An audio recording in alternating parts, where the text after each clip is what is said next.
They got the. I'm sorry. What are I reading? Oh, yeah. We're gonna meet in September. Yeah. You've been doing. Was that What? is that Yeah. All right, good. We. Are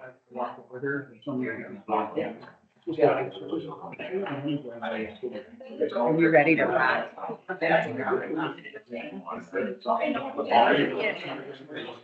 We celebrate. Need a gavel. Yeah. We'll get you on the next meeting.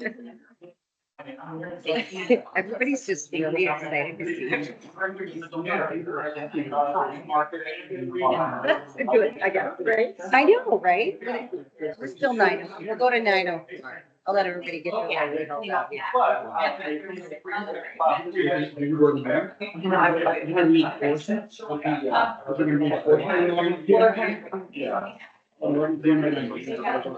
Hi, guys.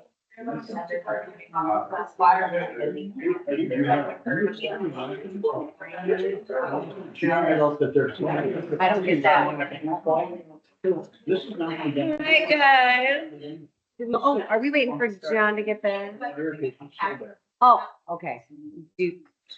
Wait for him. No. It's fine. Perfect, okay. 4 minutes, Casey, 4.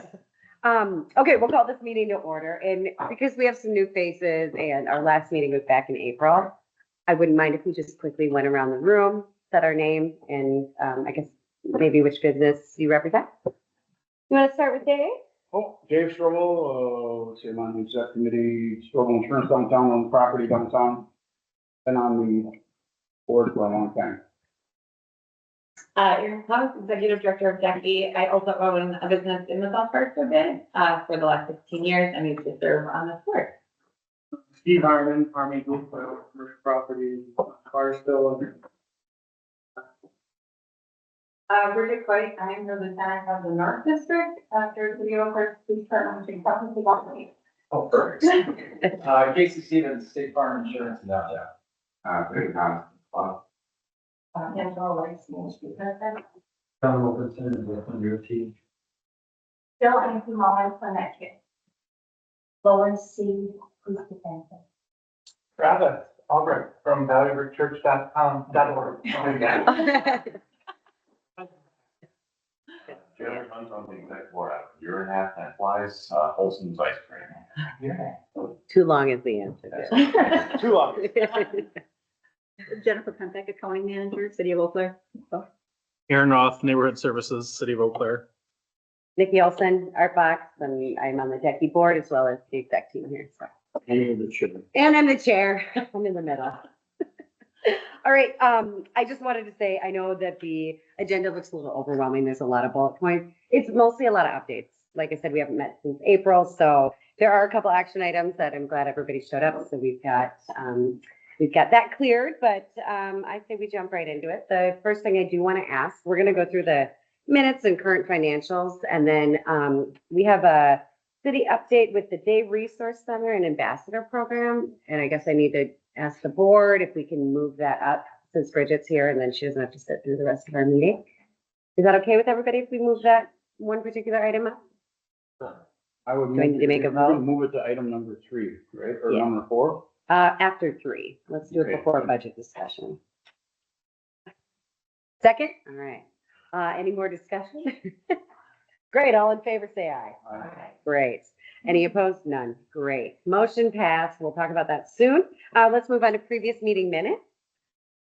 This is many moons ago, so I don't know if anybody had a moment to scan it, but. Just that I need to be added that I was absent. I wasn't there. Oh, okay. I'm still part of the board. I did have time, so I'm kind of curious what, but I wasn't there. Okay. Noted. The only thing I saw was item number 2 is kind of interesting, but I'm sure it's accurate for the time, but the transfer center is going to be up and running by September 30th. I wonder.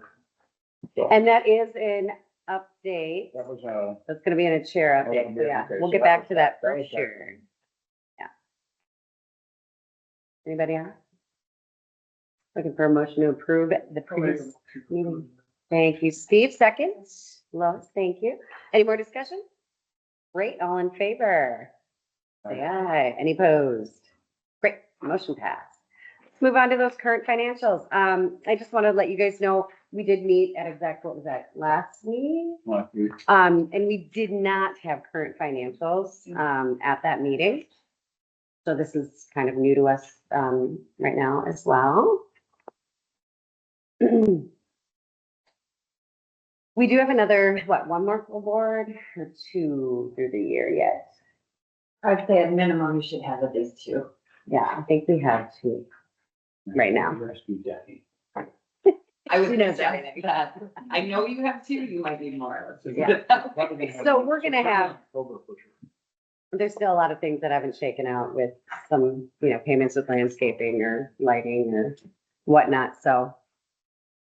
Nothing jumps out at me as an issue up to current, but if anybody has any question?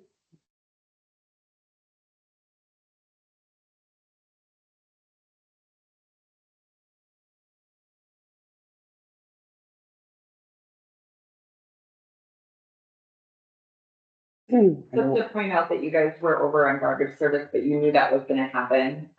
Prices for your trash hauling increased across the board for all carriers, so that was after you had made your budget, so that was expected.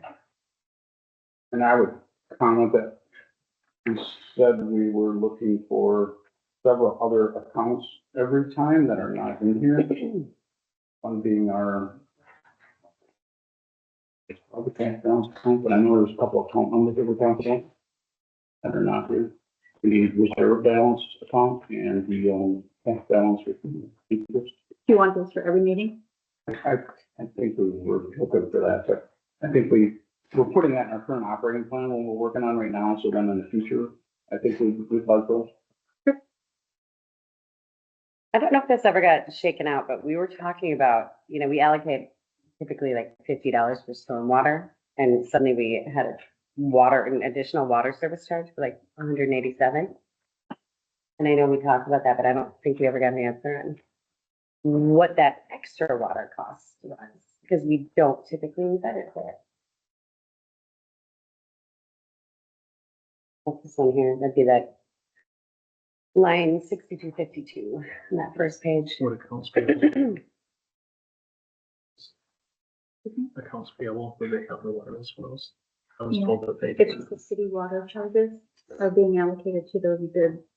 I can check with Corey from budget, Okay. because I know it was in the budget for 25. One more question for the team. Does everybody like this format that we're doing now, where, they list it out per item, it shows what our budget is, what we spent and what the remaining balance is? Is that not a lot easier to read for everybody? I mean, I like this, so. I don't know. Yeah, so, okay. Well, yeah, I mean, so far we're below budget. We're on point with, what we have left. What we know is still coming out. And, I mean, but I think, I don't know if we're in agreement on it yet, but we're probably close to agreement. I think our surplus is about $92,000. Our reserves budget, yeah. And we'll talk about reserves a little bit more with budget. Any other questions on the current financials as you guys are seeing them?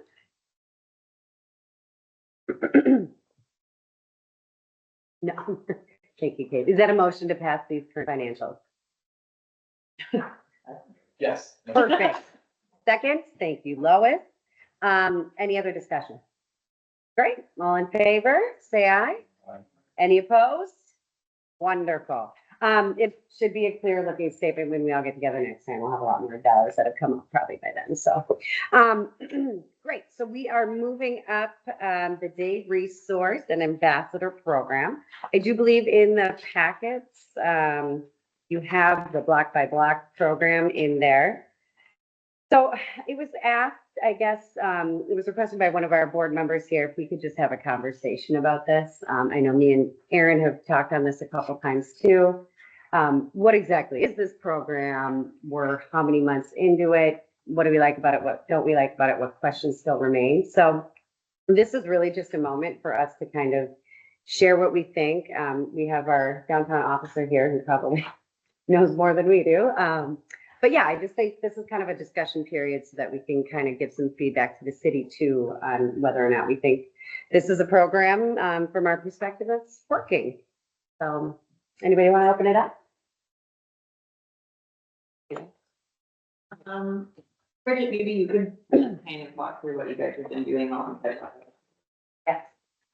So the being a new program starting in March, obviously, there's been some growth, right, and room and questions and things we're figuring out along the way. One of the things that recently came up was, Block by Block had approached us on it in confusion as to, for downtown businesses, especially like, when do I call the police? When is the program called Block by Block? So that's a flyer that is in your, packet that we created. So we can send out electronically, Jackie has to do that, but we, yesterday, and we plan to continue future dates going out to those businesses, having conversations with you guys and your employees, and answering any questions that you have. Services they can provide, services we can provide, kind of who to call and when. And really, to know too, even if you call the wrong place, we're talking to each other all the time, and we'll get the right person there. So we are just starting as a police department. If we get a call from a passerby that's in the downtown area, like a check welfare, something that, wouldn't really need a police response, we're gonna be diverting that to Block by Block as well. Just because they're likely more familiar with that individual, but they don't need a police response, and maybe just need to check, the resources, check first and escort to a different location. And so we're gonna be diverting those appropriate calls on our end if somebody calls dispatch, even if you call, and if there's a Block by Block and that they can respond, we're gonna have them respond first. And then if they need us, they will contact us, back. So then if you guys were to contact Block by Block and say, hey, this individual, got some crime scenes early, and they get there, or they don't think that they can respond, they're gonna call us and we'll respond instead. And so the big thing that they're really helping is a lot of cleaning. They're really helping Cedar Street lots, Wilson Park, they're hitting the parking ramps every day. They talked substantially yesterday when we were out with the businesses. I hate to even talk about this, but like finding urine and feces and puke and, that stuff in front of your guys' business, that is a reality. They are going and cleaning that up, have that occurring. You can call them, we'll go clean it up. They're peeling stickers, they're getting rid of that graffiti as long as it's on public property. They can't do private property. And I'm just repeating what I heard yesterday, from them, but really those public areas, and trying to kind of keep your business, available for all your customers that you guys can. So, and then we obviously are continuing to patrol the downtown area, and I will also talk further about an initiative we have going on, which is in the Cedar Street lot and Wilson Park area. I know that's a large concern. It's not necessarily in your bid, but it definitely affects your bid.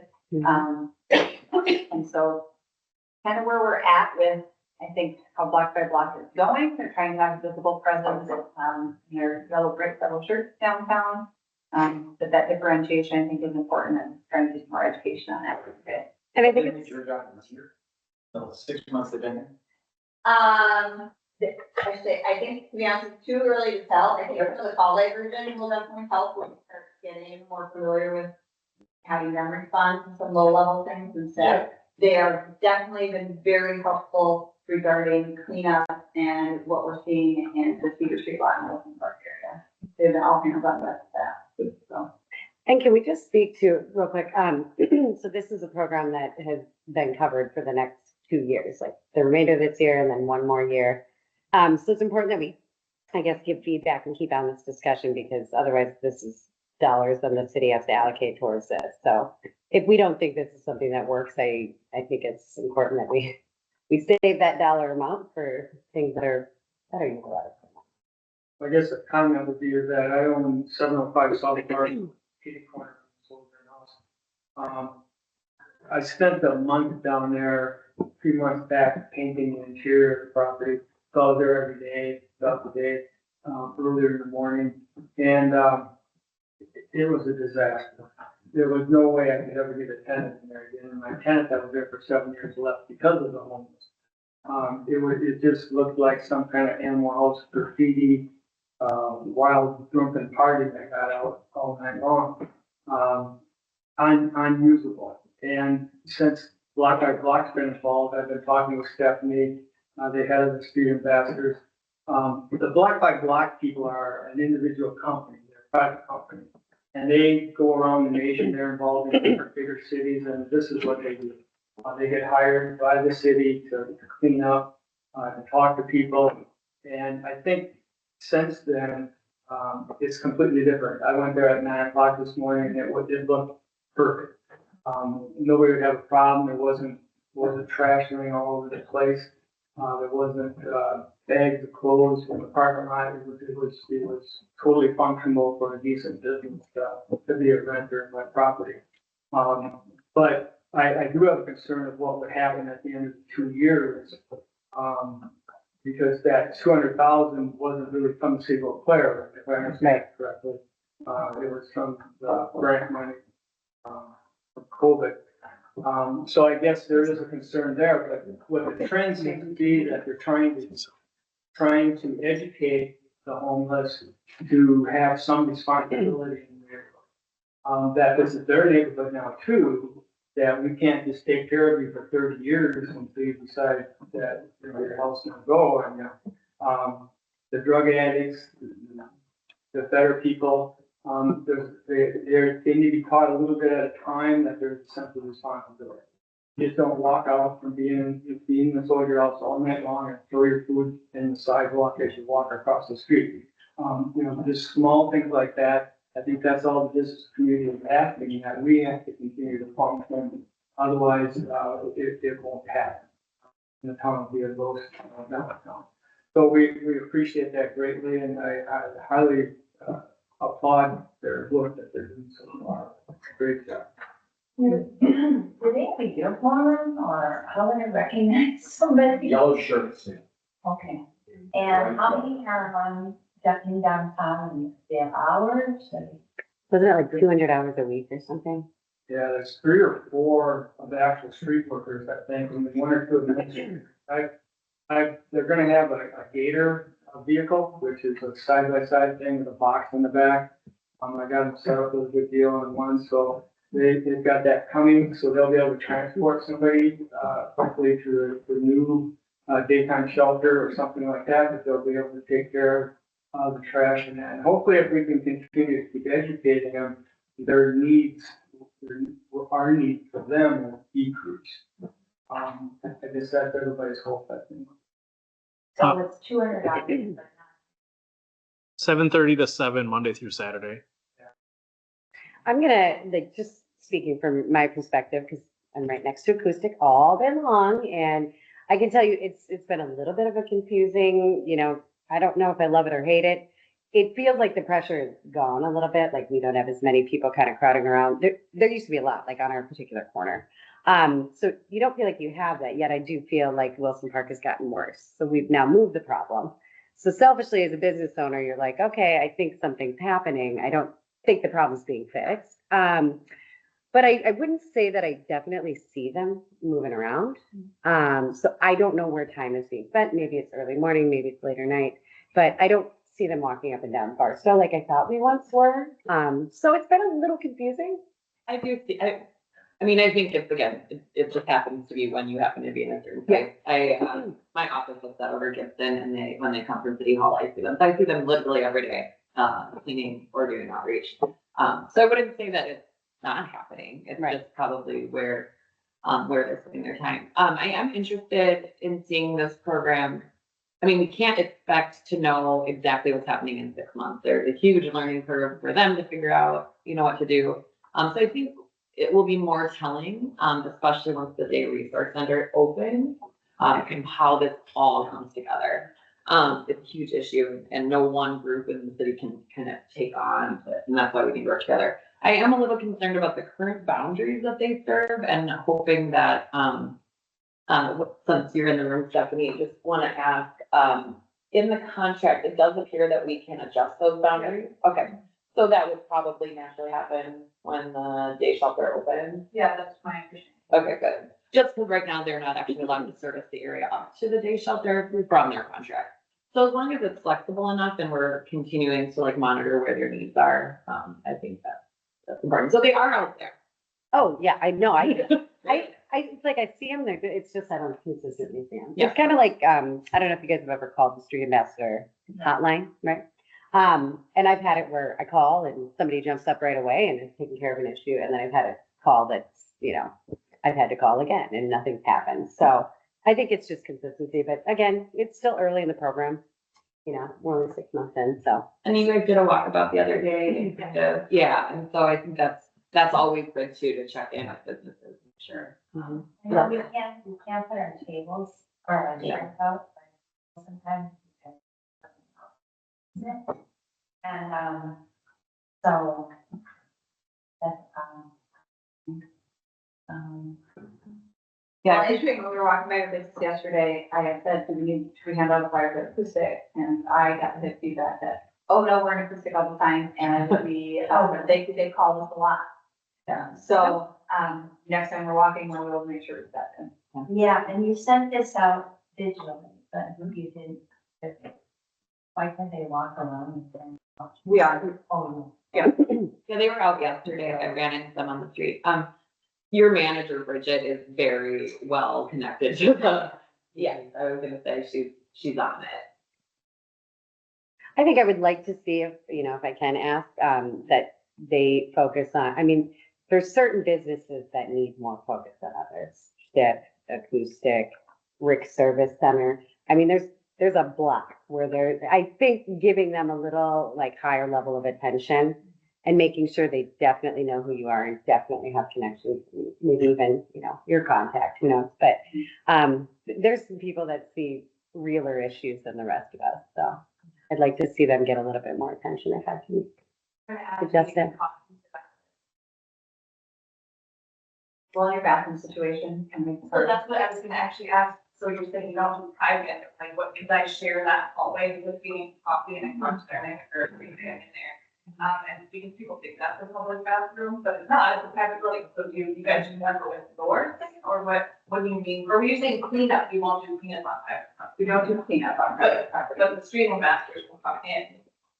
Aaron, you know that, vendor, again, I don't run the street ambassadors, I just part time for them, so I don't know exactly what their contract. Well, I'm just thinking about in terms of like when I talk to them about the kitchen. I think they will come in, to my knowledge, they will come in and respond to you. Yeah. Yeah, they'll come in and I know when they first started, they were going into individual businesses, like kind of as a meet and greet and whatnot. I think they can escort people out of your space. So yeah, if there's a mess you find, you can report it still, and that is important. But they could come in if someone physically and talk to them and send them out. Yeah. From city, go ahead. I'm in Central Park, downtown, I really haven't noticed a difference. I have seen them wandering around, but I don't think we're as prone to it as people on the edges maybe. Mm-hmm. And I kind of wonder, what's going to transpire if and when the transfer center ever opens? And how is it affecting the library now? Is it changed or affected the library with the homeless people there? Does it help that? My understanding is block by block, not so much for the library. The library has a security guard now on staff. And their staff has had, in the last couple of years, has done a very good job of educating those staff to get them on the same page of behavioral standards and educating the clientele that are in there on the behavioral standards and the ban policy. So all those kinds of coupled with what internally the library is doing has substantially helped, not block by block. And how do we feel the transfer center? You're gonna have public buildings, public restrooms. Yeah. In the past, it was, they're to stop on the way. I don't know. I just wondered how that's gonna affect everything. Is there any plan in place? Just the time, and the transfer center will be, staffed. So there will, like all the transfer centers, transit stations down there, and there's an admin person, so they'll be a group of staff. I thought they are going to keep the bathrooms going, so like get the keys going. But they do separately have security funding. I think they contract with Permar right now, and they're looking at the possibility of maybe changing the contract from Permar to, block by block, so that it would be the same service, like that they would be served by the same. Because I think there's a benefit in the different security people knowing individuals. So anyway, it's on our radar, and yeah, we're trying to plan for it. Is it that stuff that the bathrooms will be locked? Cause I feel like that's our biggest problem is that it's no public bathroom downtown, so then they use ours. It's like they need to be, the bathrooms need to be supervised, so I think that, definitely a lot of problems falls with the library is the biggest problem, so. Right. I can check on that and get back to you guys. I don't think they've like definitively. Sure, I would just say that business community would probably not support locked bathrooms in the transit after the years we've spent cleaning our own. Well, it would probably be like you could go in. and use- Sure, I just, I would support locked bathrooms. Why won't we support locked bathrooms? well, you have some problems in your bathrooms. They're locked. Well, we just recently had to change from Tangled Up into allowing customers to use their bathrooms after 16 years of business because we spend every day dealing with people going in there for 20 plus minutes at a time. Like staff is constantly worried and monitoring what's happening in there. And it's horrible. So then when we have someone ask to use it and tell them, no, we can't, even though they can see the bathrooms right there, it's horrible for business. It's uncomfortable. And even for people who, for the unhoused community, I want to let them use the bathroom, but I can't have my staff have to be so stressed every time someone comes in to use it. So, it makes for a hard conversation. It would be nice to have a public resource other than the library where they could go. If anybody wants to talk to me about having bathrooms that are locked in my business, I instituted the code system because we had been on a trip when I was in California, somewhere in the LA area. And the Starbucks there had a code. You can lock it with a code. That would be easy. We change a code every day. I had a lot of negative feedback from my customers that I should have a bathroom for my for everyone, that it's a public bathroom. And we were on the news. This was years ago. But it's a major problem because you not only have people using the bathroom for negative reasons, they also are using the bathroom once a day because they don't have anywhere else to go. And then you have to clean up that mess. Okay, so it's not just drugs and it's just everything. So, people have gotten used to it, but there is definitely a bathroom issue. We had to convert ours to, after we saw that you use your combination lock, so we can convert ours after year one being down here. Yours are still bad. We only use ours, we can't use ours in the summer, so we go line up the door. We have hundreds of people there in an hour or two. So during the summers, they're unlocked at all times, must lock the interior. And then like the cooler months when typically homeless people come in, then we have to put a lock on them. No, we only change them probably like once a month. And everybody is really bad, but still, the homeless people can still find their way into it. You're in combinations and that, but it's not just the homeless that get in there, but a lot of times for us, it's the homeless people that will go in there and sleep in there, or they'll wash up in there, or destroy the bathroom in there, but. So then as the business community, like Aaron was talking about, would the business community support locked bathrooms on the transfer center, or would they not support them, I guess? Where are we going with this? I thought they were public bathrooms. I don't know, maybe you can establish a system where there is if they get a ticket from somebody, they can put the bathroom code on it, or, that's what we need to do. It's on the bottom of our receipt. We're supposed to change everything. I don't know. How accessible is it gonna be to get the combination or a key? There can't be staff always around, right? Sure, like they'll have to figure it out, but I do know also that, some people are kind of like, smoke roomers have a bathroom, but they have said that they, need to have staff. So if there could be like volunteers or whatever, then they could open up their bathroom to the public, so I know that people are working to figure out how to do that. I'm pretty sure that the transfer center on the first level only has one bathroom. A conversation I had yesterday with Rod. So. This I mean. This is the amazing thing. Do you know that about 10,000 people, I think there was a study, how many go through the transit center a year in downtown Eau Claire? I thought I read that somewhere, making a transfer. And for the 30 years I've been in business in downtown, but they had a locked bathroom and nobody could use it but the bus drivers or the staff. Okay? 30 years. I mean, come on. We have to move on from this. We have to have more than one bathroom, for sure. And then we have to have some ability so that all of us as business owners are paying for public use of our facilities. It's ridiculous. If I have a staff, because I have got staff on hand, clean my bathroom and some business, and this is it, then why doesn't the city of Eau Claire have to have somebody on their staff and budget for it? Would some of the money from paid parking downtown be able to go towards staffing, things like this? Well, I'm serious. I know it's a sore subject, but it's true, like, Paid parking money. well, paid parking's supposed to, I heard initially that if we are collecting the money from downtown, the money should stay downtown.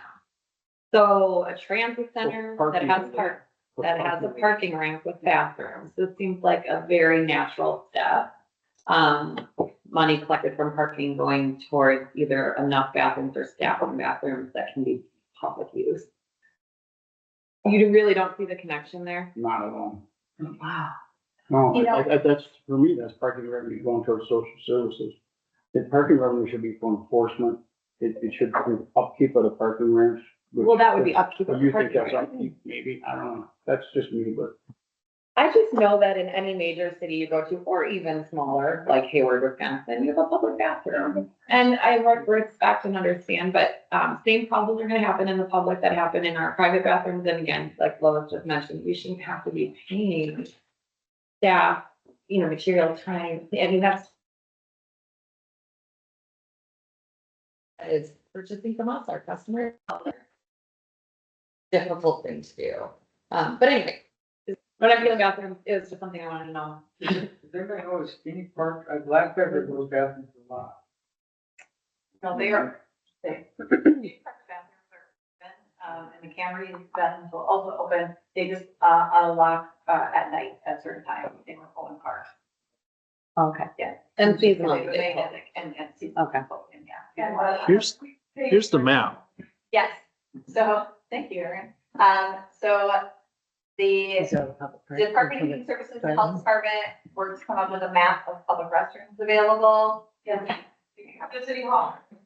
This is being distributed to, the unhoused population. I'll touch on that a little bit more, but yes, all those are, your obviously like W and Haven House, like those aren't restrooms, but those are the other public restrooms available in downtown. So it would be nice to share. Quite a few public bathrooms. That would be something that should be posted. Yeah. And it should be shared with all of the, businesses. Is that something that, Black by we Black could should have get, that. Great. Yeah, Black Yeah. Lives Matter should be passed. Yeah. I think so. That's a good document. Get sent to Nikki and then she can forward it on. Yeah. For Yeah. board members and we'll. I can send it to all board members, and I know we had talked about getting some signage down, like with the Seaver lot. That'd be North Barstow. Well, The Jackie absolutely Yeah. can help with this, and so if I can get a copy of that, we'll Mhm. help Yeah. initiate in our circle. Cool. Well, and I think, yeah, until we, I guess, get that confirmation what's actually happening with the transit center, I think maybe we still have a further conversation with that, but yeah. Hearing all of this, I think we can move on from the street ambassador program. Anybody else have any questions about it? I will definitely say that we are in very good contact when you guys talk about shifting needs. We see that in the police department as well as like when we're having a problem area and we have asked them to personally shift needs. So feel free to communicate with me. Or, if Nikki wants to send me an email like, hey, we're seeing this problem area, I'm happy to relay that. Erin is going to be getting in Bob soon. We, like with our counterpart in that, so we can work as a city to help kind of shift and guide, where their needs are with that. Cool. So.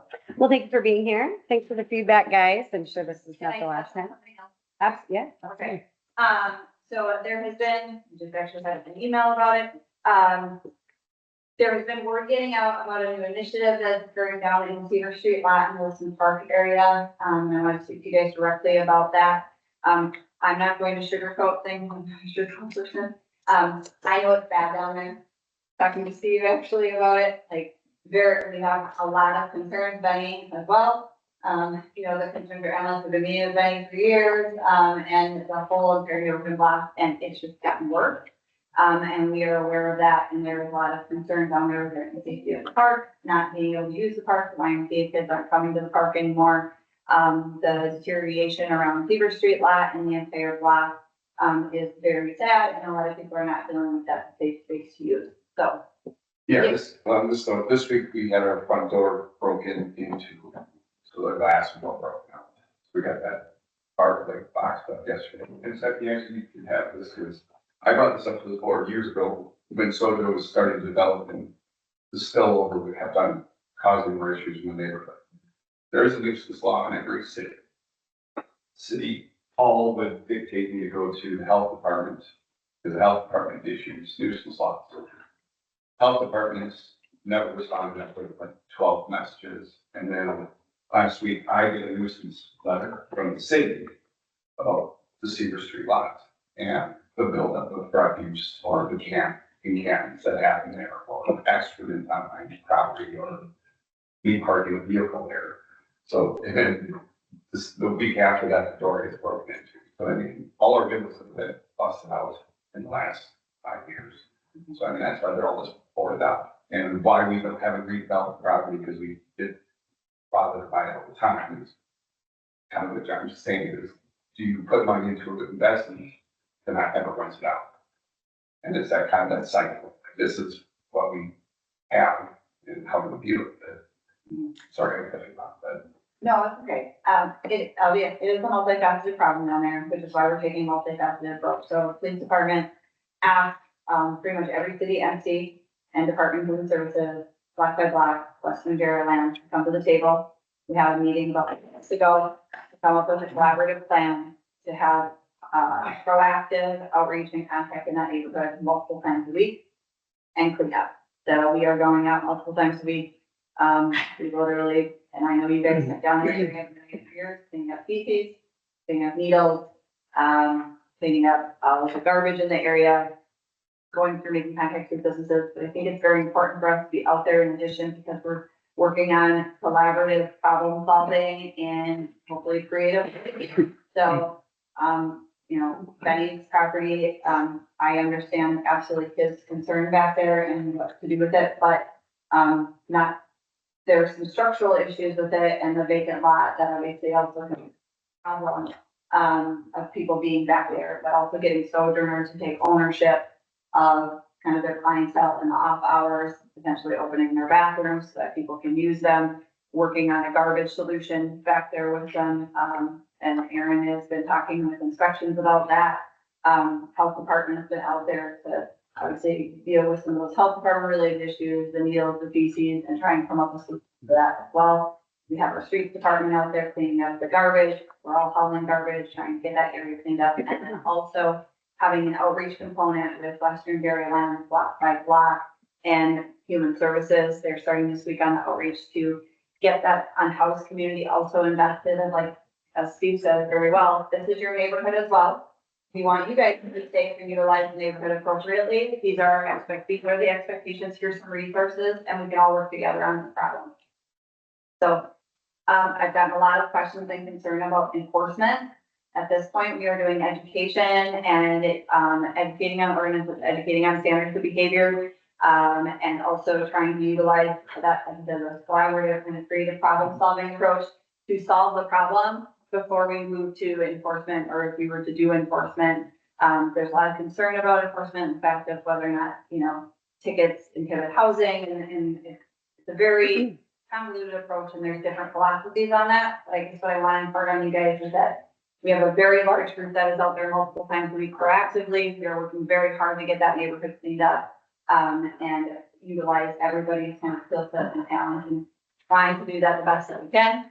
We will continue to reevaluate how that is going and can shift focus obviously as needed as well. So, We're really working on cleaning up refuge, education, and outreach with that homeless community to help kind of solve the problem down in the neighborhood as well.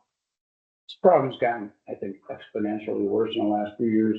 And I just wonder how much money and resources we're all spending on this. It sounds like a lot. Is there not city policies? Could the city policies not be changed somehow to help us out? Is there anything the city's doing that could potentially help us out rather than just reacting to what's going on here? I mean, I mean, Well, I can let Samantha know. you hire a bus and ship them to Madison. Well, I mean- so I was saying, listen, Aren't- this is where we interject, but that's why we're taking a proactive approach versus a reactive approach. And we're definitely not the only city that's dealing with this. Every single city that I talk to, and police department and other agencies that I talk to. So it's not just a fire that's putting money and having to spend money on the problem in the data research plan. Like, it is a national crisis. Steve and I were just talking, it's a, international global crisis, the housing markets and the unhoused. And so, although I understand that's why we're trying that proactive approach and eliciting that outreach. And Department of Human Services in the city is working very hard to come up with a plan, like a 5-year, presumably written plan for the unhoused, I should say, to handle the housing crisis. And all get on the same page, moving in the same direction. That is the current. So there's gotta be a policy someplace that's working and that we could maybe look at. So, I don't know. All right, thank you. It's, just like, as you can imagine, it's mental health, addiction, housing, poverty, those kinds of things, which we can't use like all of our property. The only funding source really we have are property tax dollars, so we can't use our property tax dollars to pay vouchers for people to be housed or to pay for like, addiction treatment or whatever. It would just be, mean we couldn't do anything else. And so that is just kind of management of the situation and hopes that other partners like the county and stuff are involved. And there's just like a real push and pull between people feeling that there should be any enforcement and others feeling that we're not doing enough to do enforcement. And we mainly hear from activists, those who want there to be more enforcement, don't usually come to talk to the council because then they feel kind of vilified. And so, yeah. We got reached out to by the leasing manager of the neighboring apartment building next to Wilson Park. 715. Yeah, I don't think they're here. No. But so we're gonna try to set up a meeting with the council so that it can be a listening session where people, like all of you should go and share your concerns. But if it, then there will certainly will be people on the other side, so it's probably going to be like a dramatic meeting, but, I would just say keep sharing your thoughts with the council, kind of a policy decision that's like, how do you balance the needs of the people who want property there or live there versus people who are homeless and don't have anywhere else to go. I want to kind of move on from this because we got enough other stuff. And thank you for your time. The last thing that I just wanted to really quick update, timeline of DRC opening. Do we know if that's? I believe it's on December. Okay.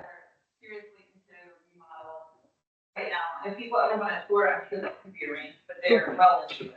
And they got all their dollars, like this is definitely happening? It's definitely happening. I don't know where they're. Okay. And then the places on Washington will shut down.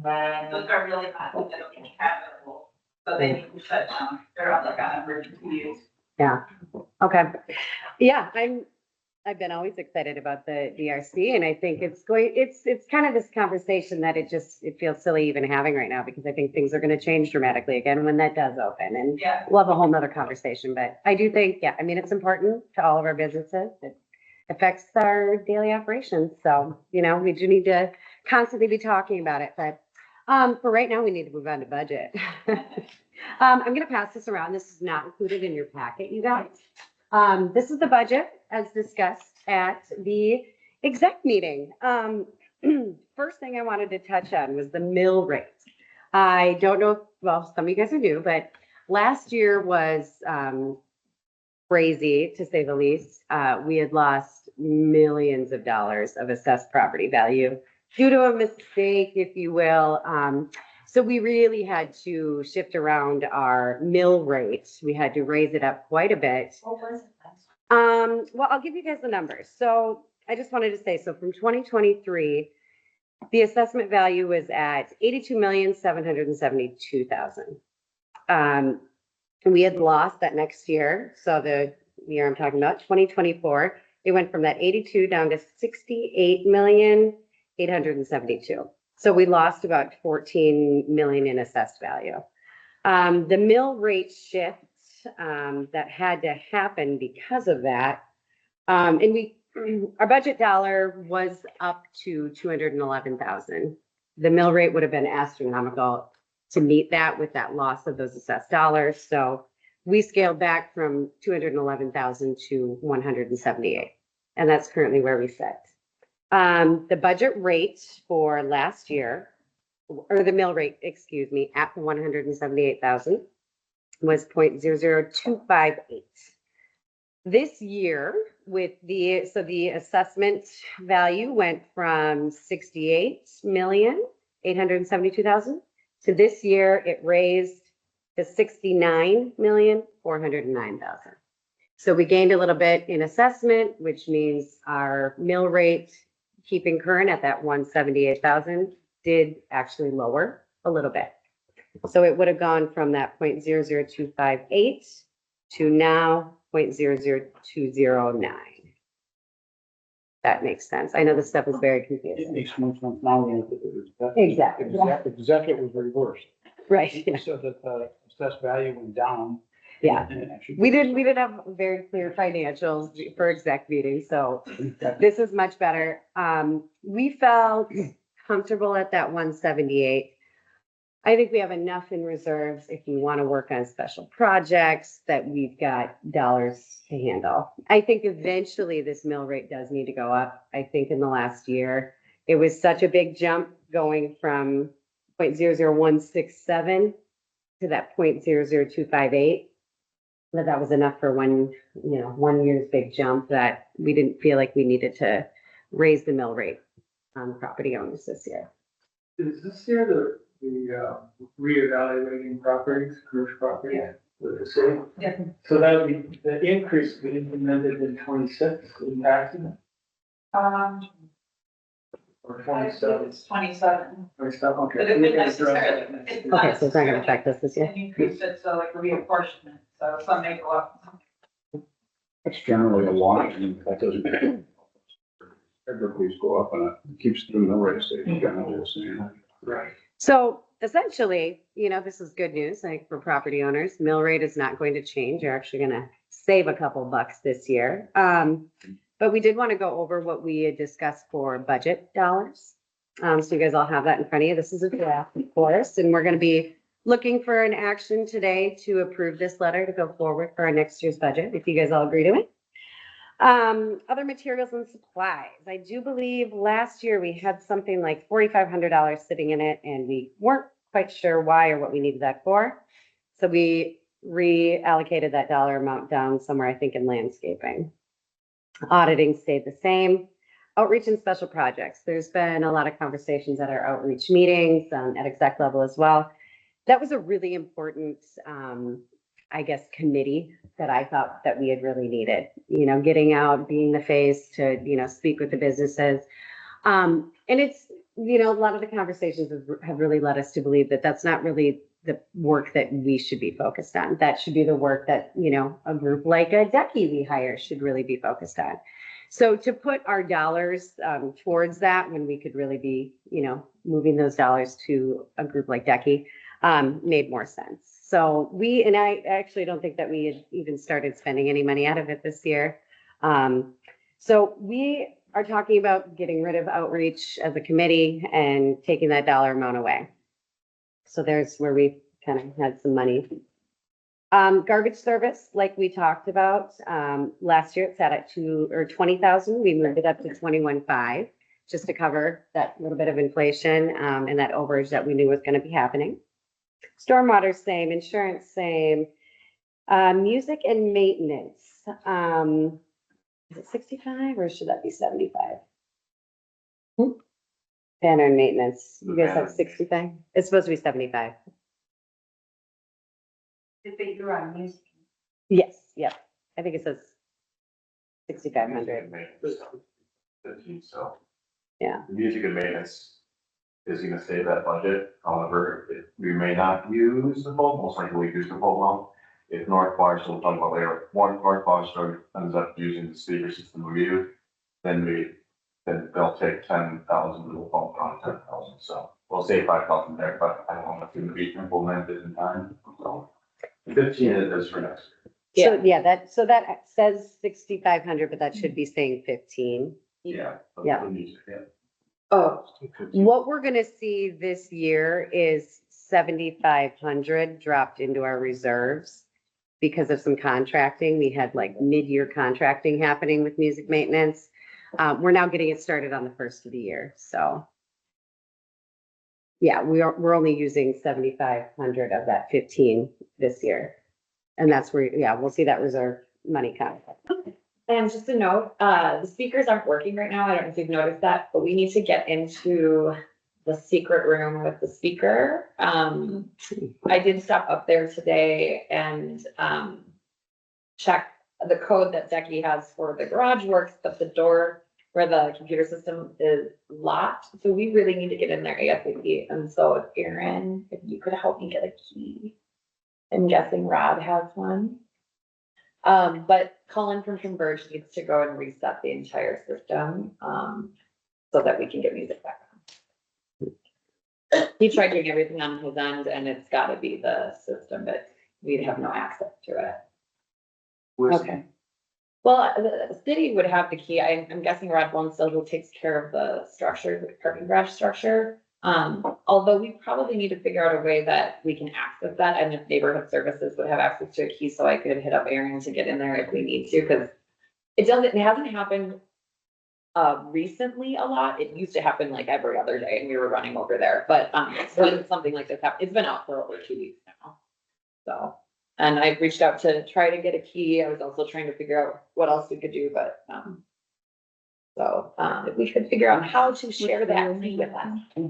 What's the real name of that? Secret room. Let's stay on budget here, guys. Okay, yep. 6,500 for. Yeah, I was reading that wrong. I just caught myself. Yeah, it's like a line of, yeah, 6,500 is right for that next line item.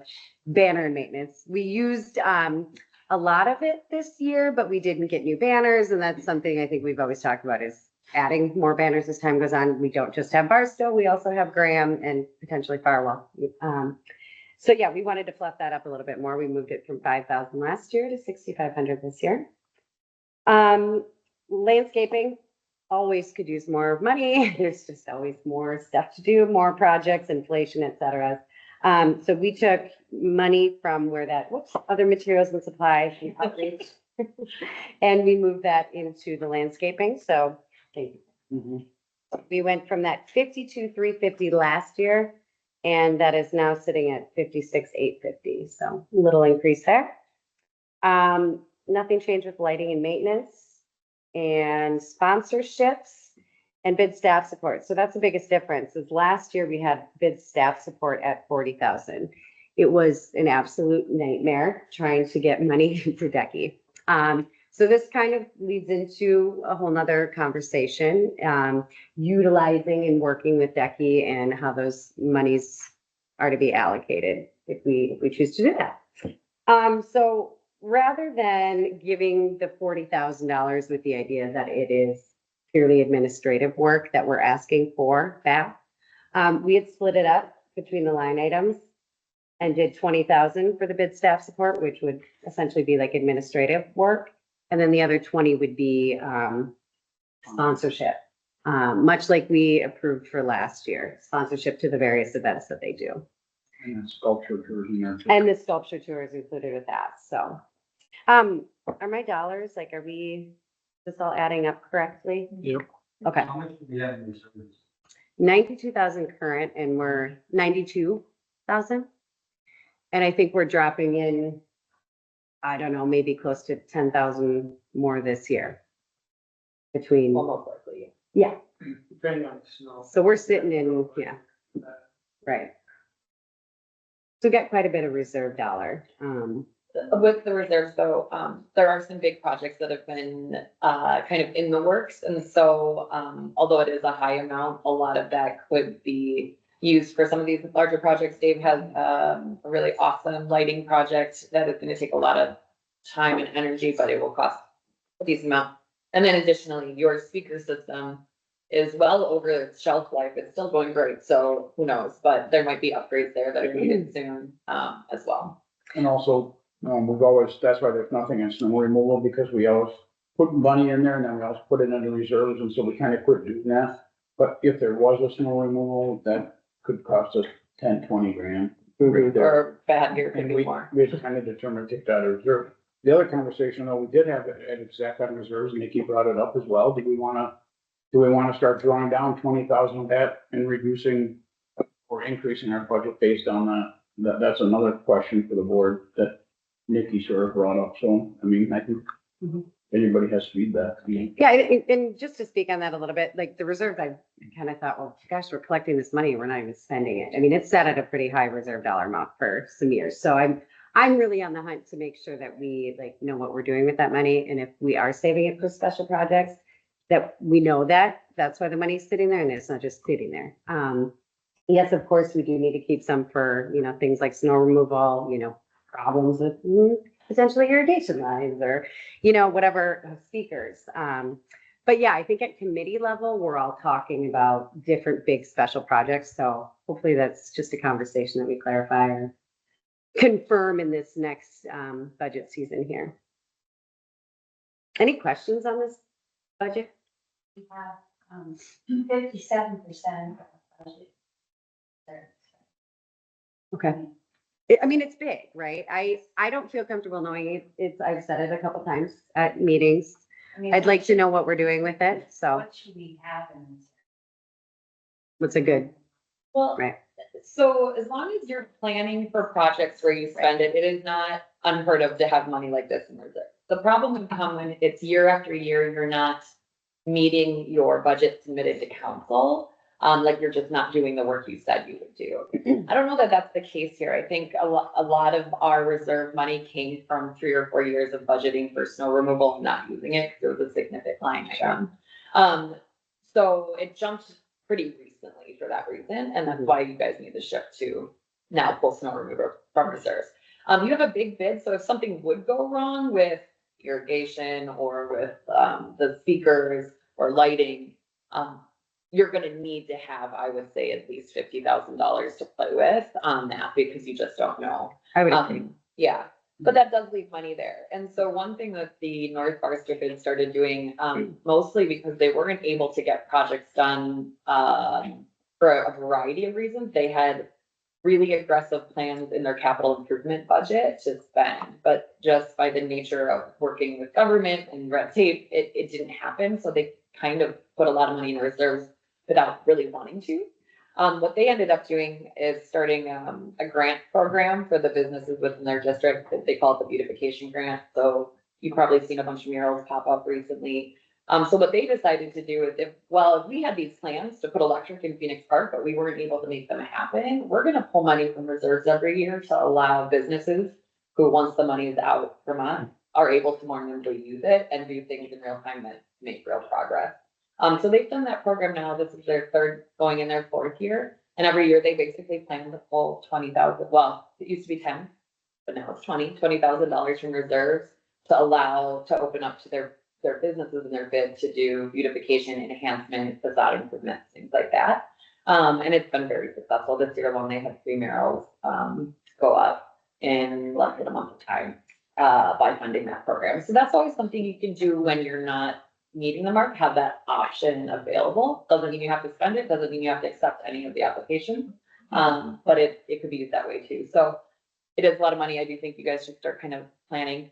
Dave hasn't been able to talk to you about the lighting project, but that is probably a $60,000 commitment at some point. Or more. So there are big projects getting talked about at committee level. I just think that we definitely want to start making, it clear to you guys what that money is sitting there for. And so. And I think COVID added like 31,000. What's that? During Oh, the yeah. COVID time frame, 31,000 Yeah. was added. We don't have a ton in every year, but we definitely have enough sitting there, so. What was our budget before? It was 211? Yeah. 211. That was only 1 year.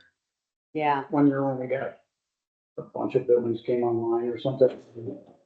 some of the apartments are no longer paying into the bid, and that took out a dramatic amount for me. That was like 14 million in assessment. Yeah, so You had a some of question? that leftover money is from when we had. Mhm. We used to be able to assess, residential, anything over 4 units, so, apartment complexes, but now it's only the commercial space below and residential doesn't get the special assessment. Jeff? That happened last year. Actually, piggybacking on something that wasn't brought up when the lieutenant was here, and talking about the student master program. Is it possible that in as soon as a year and a half from now, the cost of maintaining and keeping the student ambassador program would actually filter to us? Because it's like a big, like, 6 months went by and like tonight, another year and a half, it's like, oh, that was grant money. Right. I mean, if we like really found the value in it and that was something that we decided to take out of our budget, but I don't think that that's necessarily the monies we So should be Milwaukee allocating. uses- If it did. I would guess the city. So when the ambassador program started, there was definitely conversations, around forming a neighborhood associate or a neighborhood, improvement district rather than a business improvement district. What that would ultimately do to the bid, if you guys kept the bid intact, would put a second special assessment tax on you, so you'd be paying it twice. Or if you transition totally over to neighborhood, then it would change the nature of the sport to have half community members and half business owners, so it just looks a little different. That was one of the plans presented, I believe Aaron White and Billy Hubbard had brought forward maybe 3 years ago when we were talking about getting ambassador of how we would fund it. I think that conversation kind of moved because the bids are like, there's no way we can fund this program. That being said, other cities that do this over time, their bids have found value in it and do commit to those programs. Milwaukee is one really great example. They also have a really great network where they work with the county and the city and different pieces differently and have more money coming in. But the bid did see incredible value in it, and so they are part of the funding process. So it's definitely something you guys could do, but I don't know how you'd shoulder the weight. I do have to, I mean, it's like a, what, $200,000 a year project. I mean, for us to come up with, I think that's just yearly, it's 200,000.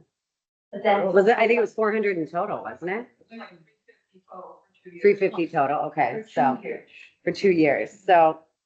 I can chime in, like, I was mentioning the transit center, security, so that might be one source. I think they have about 90,000. So I think we'll have to figure out if we think it's worth it to continue, and if so, how do we piece together? I feel like I remember that this conversation was brought to our bed at one point, when this was first being talked about, like, hey, what do you guys think about funding it? And the amount that we would even be able to contribute isn't a drop in the bucket to the dollar amount that they need. So I don't know if we should really be shouldering the weight of, having to carry that program. I mean, cause yeah, for us to come up with that dollar amount would raise taxes incredibly. It'd be a lot. I think on the reserves, too, I think the lighting commission make a commitment to the board that next year, either we have a plan or we don't. And we're working with Decky. Decky's been really busy and the North Barstow's working on the same sort of plan now. So we hope to kind of work together and come up with a plan. I think if we don't have a plan next year on that, we should say we're not gonna. Hey, landscaping's got ideas for hanging baskets. I mean, we can spend this money. We just have to commit to what project we're gonna focus on. And being on the committee with Dave, sharing it, we were set to go ahead with 2 blocks of lighting at rooftop level. And then the mill rate changed, the tax income changed, and our income changed. Everything went on hold until we looped and returned. It's not a great year. Purchasing policy change, everything changed. So, yeah. So I guess the last conversation that we have to have, because it does require that we approve this budget, is the bid staff support. Obviously, we've been working with Decky, and that's that 20,000 that we have allocated there. They have now been, and Aaron, you can speak to this, but they have now been considered the sole provider for this particular service. So just talking about the transition that Steve had mentioned and Dave echoed, so Decky's been in obviously transition. We've been working with the city to figure out how we continue to do the work we do, but under this new identity and within the new procedures policies. And that's taken roughly a year and a half. North Barstow kind of led the way on this. So last year, North Barstow worked to hire Decky as a service provider. And that was in part because we weren't able to just give Decky the money as we always have to just do the things we do. But it's good because it opened up a lot of conversation about what we should be doing or what. So last year, we got that all in place. So this is the first year starting in roughly April, May, where I've been able to take South Barstow's operating budget, or sorry, North Barstow's operating budget and implement their plan. So really what that means is North Barstow hired Decky as a contractor to do A, B, C, and D. One of the things being hiring vendors to do work, like put up banners, put up lighted garland, adopt a planner, stuff like that. And so what that does is it removes the payment procurement that you would need to go through every time you wanted to spend even $1 of getting 3 verbal quotes, 3 written quotes, or doing the RFP process. So this entire time for Decky to even prove that we're able to do this, no one else replied to the RFP that was put out for North Barstow. And everyone we keep reaching out to, like Chamber or Visitor Player, nobody does this service because it is quite unique. And so just recently, Friday, I spoke to Greg Bowie from accounting on the phone, who helps with the RFP process, and he told us that they've deemed Decky a sole source provider, meaning that we are really the only organization at this point in time that can do this work. So we don't need to go out and bid on it every year. We can just do it with a contract. And so that actually eliminates an incredible amount of time and work for both of us to be able to get things done. So my hope or my ask would be for all of the bids other than North Barstow to consider moving in this direction to hire Decky using the same dollars effectively that you've given us for the past 20 years to implement us as a service provider so we can do that. What it allows me to do is streamline processes between bids, like what Dave talked about. If I'm going to invest all of this time, resources to figure out how to get this really amazing lighting program going for North Barstow, but we still have to, contract 3 different people to figure that out here. That doesn't make sense. I should be working with one vendor across bids to save you dollars, to save me time, and to get more done. So my hope would be that you consider hiring Decky with the provision that we're able to financially be responsible for. It doesn't have to be all of your operating dollars. You can pick and choose which line items, but I would say the majority of the ones that cross over bid to bid. Water Street Bid just approved doing this as well. So we'll be working with them in that capacity, and West Grand meets Thursday, and that is their goal as well. I have no problem with you being your own bid and choosing your own thing, so no pressure. You can do whatever you want. I'm just saying that on my end, it will be much easier to implement greater impact if we all follow a similar plan. So I'm asking that you guys consider doing that. Now that you don't have to put it up for RFP, you can choose to hire us for that. There is an MOU that is in your packet, and that was taken from the template that North Barstow did, and just changed to kind of reflect your bid. We can certainly add an addendum to that is more specific on the initiatives that you would like me to do. Mm-hmm. So one major component is that you do put in your operating plan that you are allowed, or that you do plan on hiring a contractor to subcontract out work. And so Nikki does have access to the language that was used for North Barstow. But if those things go forward, that means starting January 1, effectively, you might be able to have less meetings, maybe more committee work if that's what you choose, and then we can help you get that done. I just want to speak that, what we had talked about at exec. I don't think the question is whether we use Decky or somebody else. I mean, I think it's always either we're working with Decky or we're not. The capacity to what we need from Decky has always been kind of, the question, like, what do we need from them? If you read over North's RFP with them, I mean, they just want to hand everything over, and they're requesting a lot. They want you at meetings, et cetera, et cetera. We're a little bit more involved in that, we kind of felt. And so we're kind of like, what does that scope of work look like? I have to say, procurement alone, not having to deal with that through the city, that was a nightmare this last year. And if we don't have to do that, amazing. That took a lot of time, a lot of energy.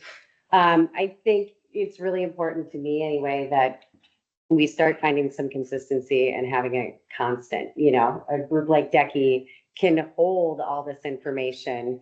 Whether I change out of this seat, whether, new staff who's in the city come through. I mean, in my time alone, I've worked with, 3 or 4 different staff people at the city. And so finding out that new information every time or getting a hold of those little pieces is a lot of work, a lot of time wasted, a lot of energy wasted. To hold all of that information at some, at a place like Decky, I think is so important. I mean, the sport is never always going to be the same. So to have something, even if Aaron's not there, Decky alone still exists as a nonprofit and it still exists to hold that information for us. So I just think that's really important. I think there's been too much time wasted in this last year. And the vendors, we share a lot of vendors between North Barstow, now Water Street, I think is getting a lot more involved with, say, using our landscape or, potentially even our music system. And it gets really uncomfortable when we're contacting a vendor and Decky is also contacting a vendor. Again, it's like waste of time, so just seeing some more consistent flow with some of these processes just makes sense. And this is something we talked about at exec that, this is why we want to work with them. We're getting beyond budget. I just, can we, because we had a Decky conversation here too, right? But it does, So whether I or guess not we want that the money. question with the group is, we gave them 40,000 in the past, basically they've kind of reallocated how we want to do that. Is there any questions or concerns about at least getting that money to Decky from the group at this point? The 20,000? 40, It's it's like 40,000. Technically, the 20 bid staff support would be paid out like monthly. The 20 bid staff support would be for physical work done, like media Administrative. meetings, implementing work plans. The other 20 is a donation to Decky's, or not donation, excuse me, contribution sponsorship to Decky's events that are held within South Barstow District. So last year you came in right at that budget meeting, I believe.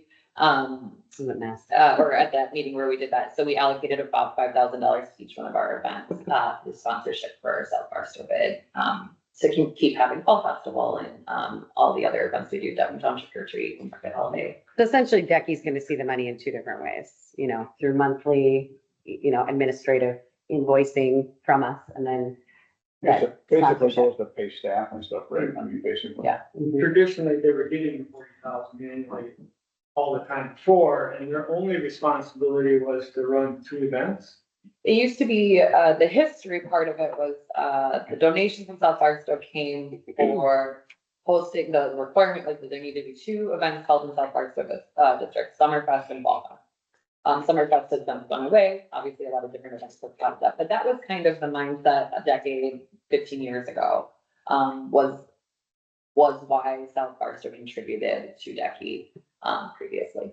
I think the executive committee, if I could speak right, I believe we all are in agreement, except for the amount.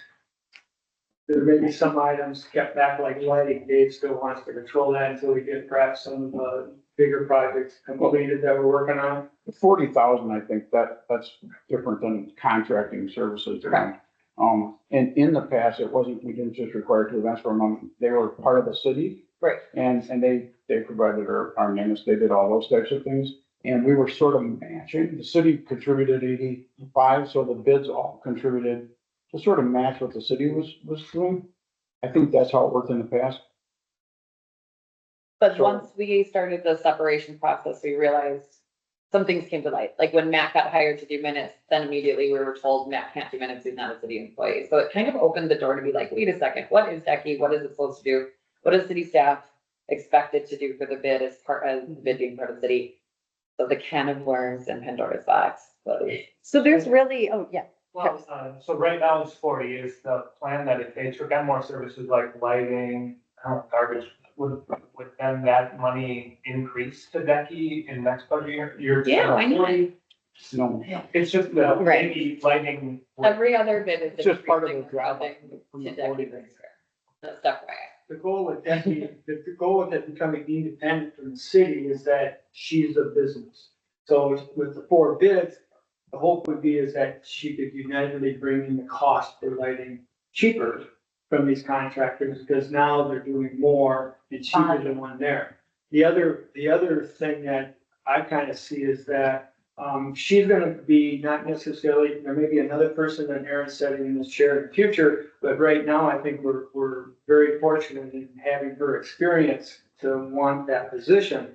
And what it allows is a single contact for people. If you're moving into Chippewa Falls or not Chippewa Falls, or Claire, and you want to find out if there's a property available to rent for a business, you call her. If you have a problem with something, the business, the homeless, you call her, and then. Or the investors. Yeah, or the, as long as they exist. But the hope is that she runs this, and this has happened in Chippewa Falls. I'm on that bid board too. It's happened, the current person right now has been there 15 years. I've been through the hiring process, and it's very difficult to find a good person. And so I think we should, I feel personally that I've seen it function, and I've seen how it frees the bid board up to allow us to discuss more important things for the overall production and profitability of businesses in the downtown area, not just be concerned about $2,000 for garbage or whatever. And so that's my point, is I guess I want to get us back to what we're supposed to be doing, helping the business district improve business. So there's really two motions we're looking for here. Because we haven't quite detailed out what it is, like that agreement with working with the DECI and what our asks are. Rather than bringing it back to the full board, I think our first ask is that we make a motion to agree to work with DECI as that partner, and that you give the exec committee the will to work that contract out with We DECI. should get the budget. Well, right, and then I'm just saying with the two. Yeah. That was one. The other one is that we just approve the budget as it's presented to you guys. Good feedback. And if I could add, as in Chippewa Falls, she comes to us annually in the fall and says, hey, this is what it's turning out to cost, this is what it's taking, I want $5,000 more. And we can say that at that point, no, you can't have it. This is all we got to give you. Or we say, well, that's a good idea, we feel it should be $5,000 more. If she doesn't get the $5,000 more from us, as in Chippewa Falls, she has to generate the money through fundraisers or some other method to obtain the money that she wants to keep the staff going and keep everything going. So we can't afford her by herself.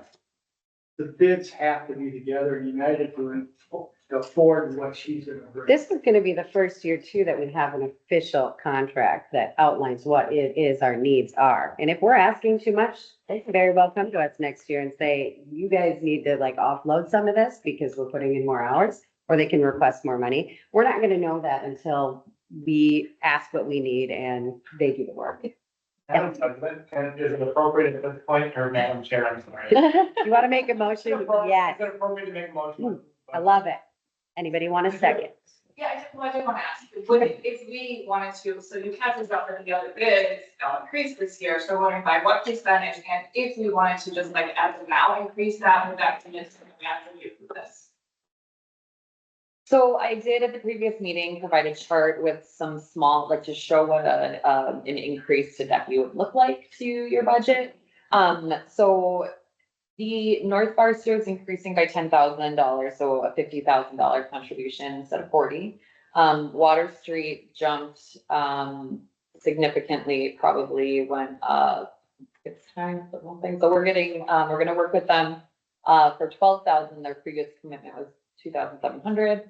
And then West Grand will be voting. Their commitment has been 1,200, and they're looking to increase to about 5,000. Now West Grand's mill rate is up over $5 because they're very small, and so any changes to their budget is a huge impact in that area. So just keep that in mind as well. You guys with your mill rate of $2, the average is between $2 and $2.50. So you're sitting at a really regular place according in comparison to other bids throughout Wisconsin. So, you know, South Barstow is the most established as far as programming and projects. And so And I have the most experience with this bid, because I've served on the board for 10 years. So I'm very well aware of what your needs are. I don't know that you guys need to increase, North Barstow increased the 10,000 with an ask for more marketing specifically. I also just want to really make it clear that when I say that I would be taking over your operational dollars potentially, that none of that money goes to me, or Decky. That money is to implement your work plan here. So, even if I spend less of it, I don't keep the remaining. You guys will get that money back. The 40,000 or more consideration, that is just part of your budget so that we can do the work. And we can get into this at the next topic. Yeah. Do you have a motion on the table? I was gonna say, we have a motion. Yep. Anybody want a second? Do we have any further discussion on budget? Exactly, thank you for working on this. And you can adjust the budget. Maybe I didn't answer the question. So the budget could be adjusted later in the year. You could pull money from reserves to commit more to Decky, but I think at this point, this is what exec's recommending, and certainly it could be altered later in the year as well. Again, not having that agreement and knowing what it is that we're asking of them, it's really hard to kind of blindly throw more money at it unless we know we're really asking for that much more work. And so I think, again, that's that second motion where we just. I made a motion because this has a lot more clarity what Decky's doing for us than we've had in the past. Yeah. Thank you for doing that. I know it's not all the way there, but so. Cool. Thank you, executive team, for working. So current motion, any more discussion? All in favor, say aye. Great. We had Lois second, sorry, heard you, Lois did. Okay, any opposed? Great, motion passed. So also looking like with this whole budget, looking for that second motion, to allow the exec team to work out that agreement with Decky to move forward with their administrative work. I so. Can I do that? Absolutely. Thanks, Trent. Yeah, might as well get a first and second, then we can. Yep. Second, Jill, any further discussion to that? Yeah. Did Decky give you the executive board of work was gonna approve this, their budget? So like at the end of the year, do we get a breakdown from Decky as to where the money goes? Absolutely. Yeah, so with North Barstow obviously being our guinea pig, this is the first year, and unfortunately, it wasn't a clean start at January 1. So that means that some of the expenses came out of the city, and then it got transferred over to us. So really what I'm doing, John, is we have a checking account for North Barstow and a QuickBooks account. So we're doing all of the financial reporting for North Barstow get distributed to them every meeting. So I can't go ahead and spend any money without at least Julia Johnson's permission on it and signature on the invoice. I was talking about salt. Yeah. We're talking about that you're asking us to approve the executive board to approve your contract. Yes, I would say that what you're doing here, John, is, you're giving us permission to work on this. I think we would bring it back then to the full board for a further discussion on approval. That's the way I see it. They said that the executive board can decide. We just work on the language and maybe some of the things that we think we can do and what they can do for us. And then we still have to bring it back to the whole board. Yeah, I was confused. I thought you were just, when the executive board was gonna come back, this is what we decided. Oh, sorry. All right. so I was under the understanding that it was that the executive team that will work on MOU. Mm-hmm. Yeah. All right. Yeah, how we see things happening here, we're working on an operating plan, we're working on bylaws. Those all have to get approved, they have to go to council. And then we're probably gonna work on this Decky MOU. That's kind of, I think, where we're at. I think to be upfront, 'cause we don't want to just get all the money and just be like, oh, at the end of the year, that's, we don't want what But happened. then we don't need this board. Just hire that people, just all disappear. Well, I think there is actually some truth in that, right? Like you guys are meeting way too much. Every bid is meeting way too much. Well, the thing is that before the bid started, the city of Eau Claire, our budget was paid for by the city of Eau Claire. I mean, everything that the bid board does now was originally done by the city. But the city dropped the ball. True. In the bids started picking up the ball because they didn't pick up the garbage and the landscaping. So. Right, and they're not Now going we're to doing start. following the streets. Next thing we'll be doing whatever. And I think that's true, but I think the choice you'd make as a bid is are we willing to not commit dollars to get this done, or? Do we want our downtown to look like crap, or is the city gonna step on maybe their part? I doubt the city has money to do the theme projects that you're doing, and that's why bids exist, to enhance and beautify. used to have. I mean, I feel like we're arguing the same point, kind of. Yeah, Who's taking management now too? Yeah. Here's the one, I don't get that. Well, that's kind of the reason bids are formal and created back then, John. I think too is that we're able to do things that cities won't do or Well, can't that's why I know, do. but we get pushed more, do we wanna take on more and more, like someone said we should take on, Vassar. yeah, another thing, because the city started it. Yeah. So we gotta watch ourselves, otherwise, you know, we just get more and more. Ultimately, whether you guys would work with Becky or not, most bids hire an executive director. So in your budget, you would pay someone to get this work done because you're not gonna do it. I'm not against that, I'm just wondering. Oh, yeah, I'm just, because there's new members of the board, just kind of explaining how this works. You can't get anything done really without.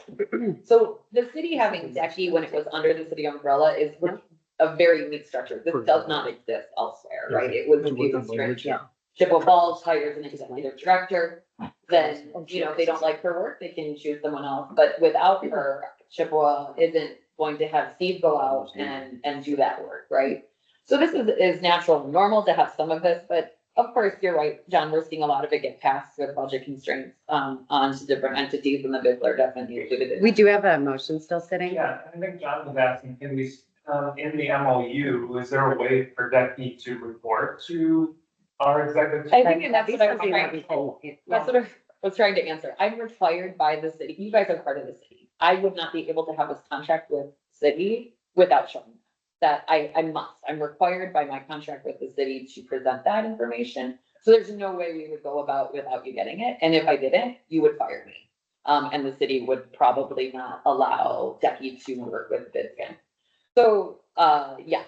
So there, you can definitely put it in your MOU, but it's already required that I provide financial reporting to the city for the bid. That's been the discussion. We still want our committees, we still will approve things, but she's doing the work. So she can't go ahead and do like $60,000 light repair. She has to come to us and we say, yeah, we can do this, or we only want to do these different aspects of the lighting.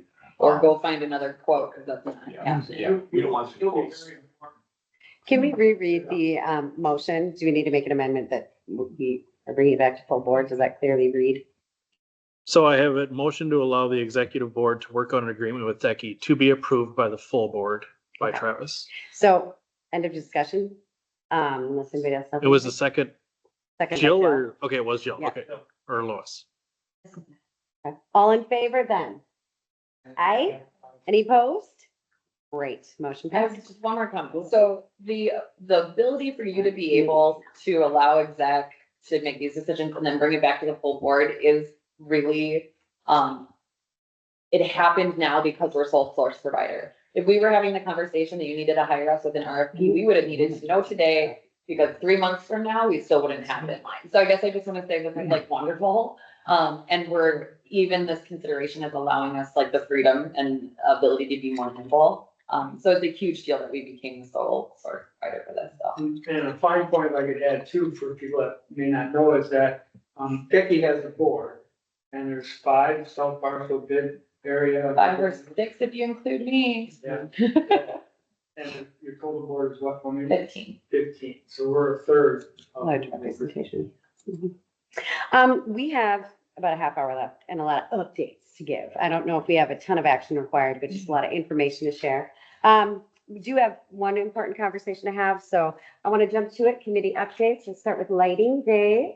Lighting hasn't met in quite some time. However, we are still working on things. We had, our most recent, repairs are done.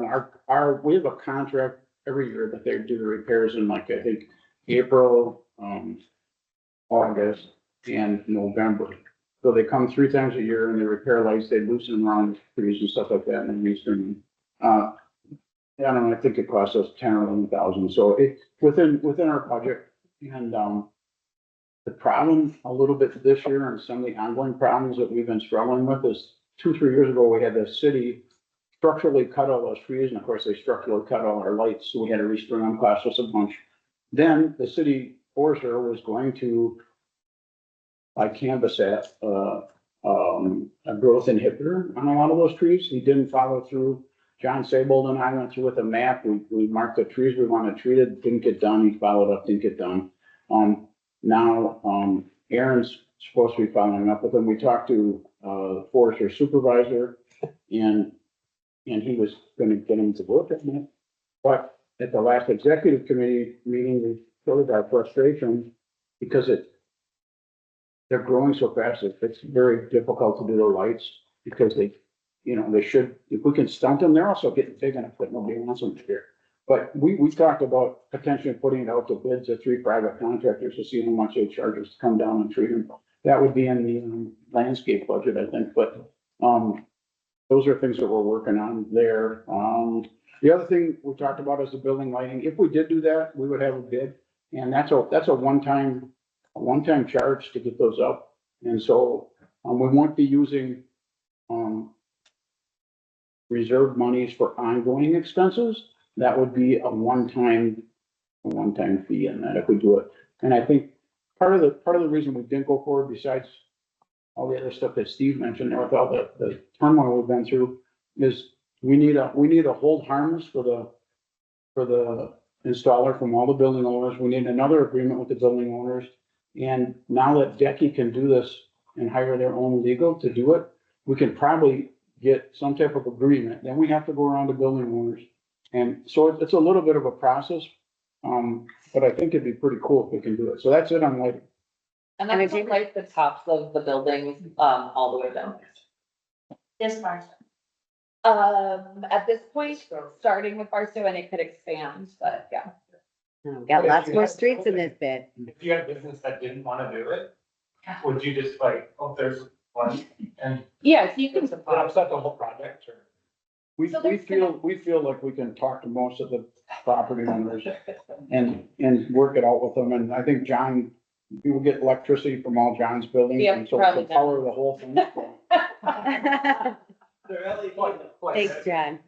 There's different connectors like every 200 feet, so it would just be strategically planning around buildings if they opted out, but. Okay. You'd look really silly without lights on the top of your building. Why didn't say that?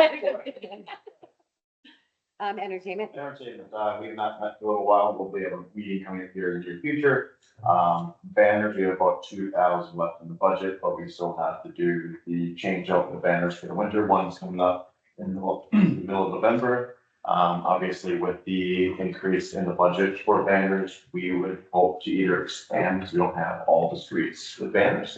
Also gives us a little bit more money if you want to update them, even though the summer ones were just updated about a year or two ago. So that's on banners. Music, you'll probably see eventually in the next meeting that's the only $7,500 out of the 15,000 will be paid for the music. It's because of the way the contract is structured with testing it out, and then that started to be like a June to June type deal. We're going through more calendar year, so the $7,500 is from June to December of 2025 this year, and that will be all paid. And then 2026 is going to be the calendar year, so January to December there. Again, on that one, the only other thing I mentioned before would be if North Barstow decides to have the same music program, so use converting radio and all that, we would be going from $15,000 a year for our budget down to $10,000, but I don't think that's going to be happening for next year. So It might be. might be. It'll be a lot easier if you hire Jackie, but, no, we are advancing that plan for North Barstow. It's more about, it's gonna be a long-term project, so I would say it might be done by end of year next year, we'll see. Moving on, and you guys will see clearly we don't have outreach. We've canceled all the meetings, we moved the dollar amount, so we just don't have that committee anymore, and I don't know if we need to make a motion on that or anything, but anyway, so landscaping, I think it's pretty obvious, things look pretty good out there. The pots look great. We've had some beautiful weather. Everything's been working out. We actually had some money come to us from the Adopt a Planner program from last year. We are allocating those dollars. First part, we're going to be putting in some new shrubs. I don't know if you've ever noticed, but the tree grates closest to the sidewalk and not the street, they're all trampled on. So we've had discussions about, well, if we put larger shrubs in there, maybe that'll help avoid people from walking into them. So we're starting to put some, I think we got about $2,000 worth of work and plant going into that. So you should see that actually happening over the next couple months. The other thing, we are playing around with some different signage. I know our landscapers had some issues with, hopefully, dog feces in the beds. And so, a lot of people living downtown with their dogs, they don't know where to go with them. And so we're gonna be getting little signs that, maybe say, hey, keep your doggy off of this. We've also discussed getting doggy poop bags so people can just go ahead and clean it up for themselves. So yeah, we have, I don't know, what was it, close to $1,000 allocated to signs and the doggy poop bags. I hope that's in the minutes. But anyway, yeah, so good things happening with that. We're going to be in the running for, special projects. I know he wants lighting. We have, been talking about maybe getting different hangers, back to the old hanging pots that are happening on the side streets would be nice, since we do put a lot of effort onto Barstow. So, again, future conversation. There is one question that we had kind of brought up. There's just different things that happen with landscaping, weather, inclement weather. We've had it where, I think some of the plants that were planted on time froze because we had just gotten some cold weather at one point. So those were all replaced. Yes, in our budget with landscaping, we do have a replacement line item, but it's hard to know what exactly that we need. Rain, if we get a lot of rain, there's not a lot of watering. If there's not a lot of rain, then we do a lot of watering. And so we have what we think is comfortable for landscaping.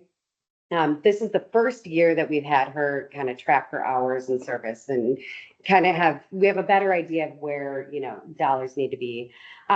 We had talked as a board that we wanted to come to you guys and ask if we could have an up to a certain amount to be able to take from reserves to be able to cover these different issues that are just kind of completely out of our control. You want to say any word to that? Did I cover it? Okay, yeah. Weather's going to be, or irrigation for a freezing cold week in May. So I think, if we had that extra money there, not that we would have to use it, but if something does happen, that the plants can still be taken care of, because if we don't have that Right. money in the timely manner to do that, then cost of the plants is a waste. There's also some vandalism that goes on. Oh, with the yeah. fires. And then, this year with the pollen in the air, the weeds were worse than ever. And I know you probably know this from your own personal lives. And so there's been a lot more time spent doing that. Yeah, but we talked about, we want to see her expand the de-weeding services, over Lake Street and, some of these other side streets. We just don't know what that looks like, for time. This is the first year we've had to really kind of, watch what's being done. So as a board, we did talk about if we can ask you guys to have access to up to $7,000 from reserves if needed. Not that we need to grab it, but, and I mean, what is it, the 52 we had this year, 52,000? It's up to 56 now for this next year. We already know where that dollar is gonna go, pretty much. So this is just for outside weather, yes, related incidents, unexpected. We took an average of what the main months are. They've been between like 6,000 and 8,000 invoice. So I guess that's just kind of roughly where that dollar came from. I would, comment that, I tell you what, those planters that you have on the corners are like phenomenal. I mean, Yay. Waiting, God, telling you those to things are take like- pictures in front of it. those things are great. Waiting a month. Yeah, they're- And we are aware that there are some visual, issues. So we're gonna work on pulling those back. I think they had recently just gotten watered, so there was like no way to move them. So yeah, we have that on the radar, but so yeah, so that's my humble ask from our landscape committee. Anybody want to make a motion or lower the dollar amount or anything? I think 10%. Or that's so like 5,000? Yeah. Sounds like a motion. Yeah. That sounds like a motion. This is to ask for next year's budget to be able to have access to up to 5,000 if we go outside of our budget. You don't need that. You can always come to the. I think she's avoiding the. I think it's kind of the emergent stuff, Yeah. like, We have to wait till the next board meeting. If we have one, we haven't had one since April, so the plans will all be dead yes. by the time. It would be more. Yeah, if we say we don't know if the board is gonna, yeah. Is that a motion on the 5,000? It is. I'll second. Thank you, Casey. Is there any more to, like I said, we're not gonna touch the money unless it's absolutely necessary, but, yeah, to avoid waiting 5 months between meetings would be great. You touch it. Okay, all in favor, say aye. Any opposed? Okay, motion passed. Thank you guys for that. A lot of this came because of, this is like one probably last, big thing other than a few notes that we just have to cover. We had a situation happen in South Barstow, and this is exactly why having like an emergency fund like this matters, because the work needs to be done. The plants need to get watered, no matter whether it's irrigation or hand watered. We had something happen to our irrigation line, and not quite sure what it is. We are kind of at a dead haul of, we've had 3 different people come down. I'll start from the beginning. We had 2 different people willing to look at where the problem lies. And then it came to, but who covers that dollar amount? Do we own the irrigation system? Is it on us to work out problems that we didn't inflict on ourselves? Or is this something that the city should take care of? It gets very confusing because this whole irrigation system was put in 2013 as part of a TIF. When we redid When they redid the sidewalks. There was never an agreement at that time with, city or bid, who owns it or who's in charge of maintenance or what happens if the whole system needs to get replaced. So we're there right now. We had 2 different irrigation guys take a small look, without digging up the whole pipe and finding out what happened. One of them gave us a quote of, I think it was like, 2,000, and then the other one gave us a quote of 8,000. The 8,000, though, I do have to say, 5,000 was, yeah. Yes, Okay. we'll get to that. But what basically came out of that was that it didn't feel comfortable that we knew what the hell was going on. So we asked for a 3rd quote. So they came in with a 3rd not quote because they weren't comfortable, and maybe you can explain that a little bit more. So the 3rd, I met him down there. He was looking at it. He's like, I can't give you a dollar amount. It's all underground. He's like, it could be a simple, fitting came off and it's leaking into the sleeve, or the entire thing could be replaced. He's like, highly unlikely it needs to be replaced. Irrigation systems don't really go bad. You're going to have fittings that, blow off. Heads are going to need to be replaced, but he felt confident the system is fine. But it's a lot of hand digging, and he said the other thing with, South Barstow being done when the irrigation was put in, it's probably going to be 4 to 6 feet down. It's not going to be your residential, where it's this far down and, it's a quick fix. It's under concrete. There's a lot of different beds, a lot of different heads. So he was not confident in giving a dollar amount.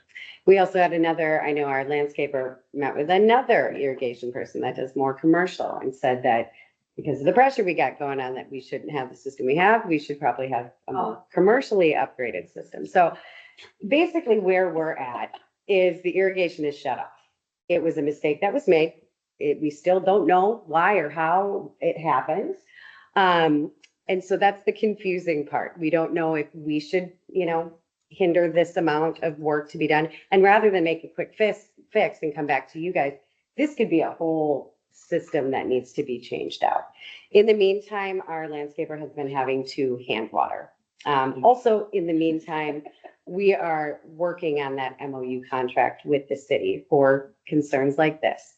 So we're not comfortable at this point moving forward with fixing it until we know who owns it or if the system is definitely needing to get full replaced. So conversation for another day. But at this point, because the work did need to get done, and this is kind of an emergent situation, you guys have in your packet an invoice. And this is the dollar amount, that $3,008. Say it again. No, irrigation is off. This is from the hand watering. Yeah, Okay. because it's been off. It's been about, what, a month and a half that we haven't had irrigation. Time out, we're paying $3,000 because we're not gonna fix our irrigation system? $3,000. But we don't know what the fix of the irrigation is. I think the biggest problem is the bid didn't, Fix it. well, Is that something that, Well, I mean, we're gonna pay $3,000 to someone else. so this is, and I think Dave. and that's a does think good about- point, but we don't have, without saying, yay, let's fix it. And then coming back to the board and finding out that the board doesn't want to spend the money on it. The first couple And then weeks this person we doesn't had, get paid. See a completely different problem. Right. You do need to hire, I Wanted mean, to fix it, and then, oh, that's not the right problem, they had two totally different ideas of what they thought was wrong. So we don't know what's wrong with it. Nope. If you recall, The it city last called year me and too. said that I had to pay for it because it was We billed underneath last year the too. lot for of the irrigation. corner by the hotel. it was, we redid the irrigation last year. And so we not did any work there, finished the parking lot. Because I'm waiting for the city to tell me that they fixed it. So right now, they haven't fixed it. No, No. They can't even agree to it. here's the deal. Nobody can agree to take on the burden of it unless gonna we all lay out sit here and decide Straight that. for you guys. If I were you, I would go ahead and agree to pay for someone to come in and investigate and fix. That's what I do. I pull money from reserve. Huh? Well, Why is the bid? the city has reimbursed. And this is why this is why we have this bill and we've not moved forward. The city has reimbursed us before in situations like this. It has taken time. But when Rainmaster, Rainmaster in the city, I'm not sure exactly whose mistake it was, but when this happened years ago, when the irrigation wasn't turned on and we lost all of our investment, we did get the money back from the city eventually, but it took time. The problem is that Nikki can't easily make a decision or spend any money to do any of this until someone gives her an answer. She has exhausted. She has been working on this literally nonstop for a month. And there's no answer that the city will pay for it. You are now paying Jen to hand water and you will for another 2 months. Because we Unless have you just want to let the gardens go, which is not a great idea for your investment long term, right? So the this only fix- lucky part is that we're at the end of a growing season, it's gonna get cooler, there's not as much hand watering. And it's not gonna but- be $50,000. I mean, you have quotes that range between, and again, some of that money for the first quote was the hand watering and the labor in between. Yeah. So you're really looking at a quote between $3,000 and $5,000 at this point, so you could certainly set a cap, but if you fix it and the city finds it's their fault, they will eventually pay you back. That's how it works. Or whoever dug it up. Or whoever mistake it was. Whoever didn't call diggers hot on he's not even listening. Anyway, I would make a motion that we hire, whatever reputable, irrigation company we feel is the best. I think that's the problem. And we move We forward don't with it. have. And then we pursue a reimbursement from whatever parties we feel like, but I don't feel it makes sense for us to pay $3,000 to Lily Bees to irrigate when we could fix a system for $5. Well, what problem do you fix? Because each irrigation system her company is telling you it's a different Yeah. problem. But I think One they, is saying 400 feet. They gotta needs to be dig it up. fixed, And They the other are one is saying a head needs to be fixed. And then this guy that you got didn't feel comfortable even saying it, because it might mean the whole system needs to be. but I also think the other I think we two that need- gave a quote, that's what they're saying based on the information they have. They've all acknowledged. You have to get in there and see what's going on, and until you're willing to pay for that, they can't go any further. So the city put it on the bid board to figure out what's wrong with the downtown one. Mhm. Because they were too busy. Well, they did supply support. Aaron was there with a landscaper or a irrigation person, and they did provide another quote. One of the quotes came from one of the city's contractors. How much was the quote?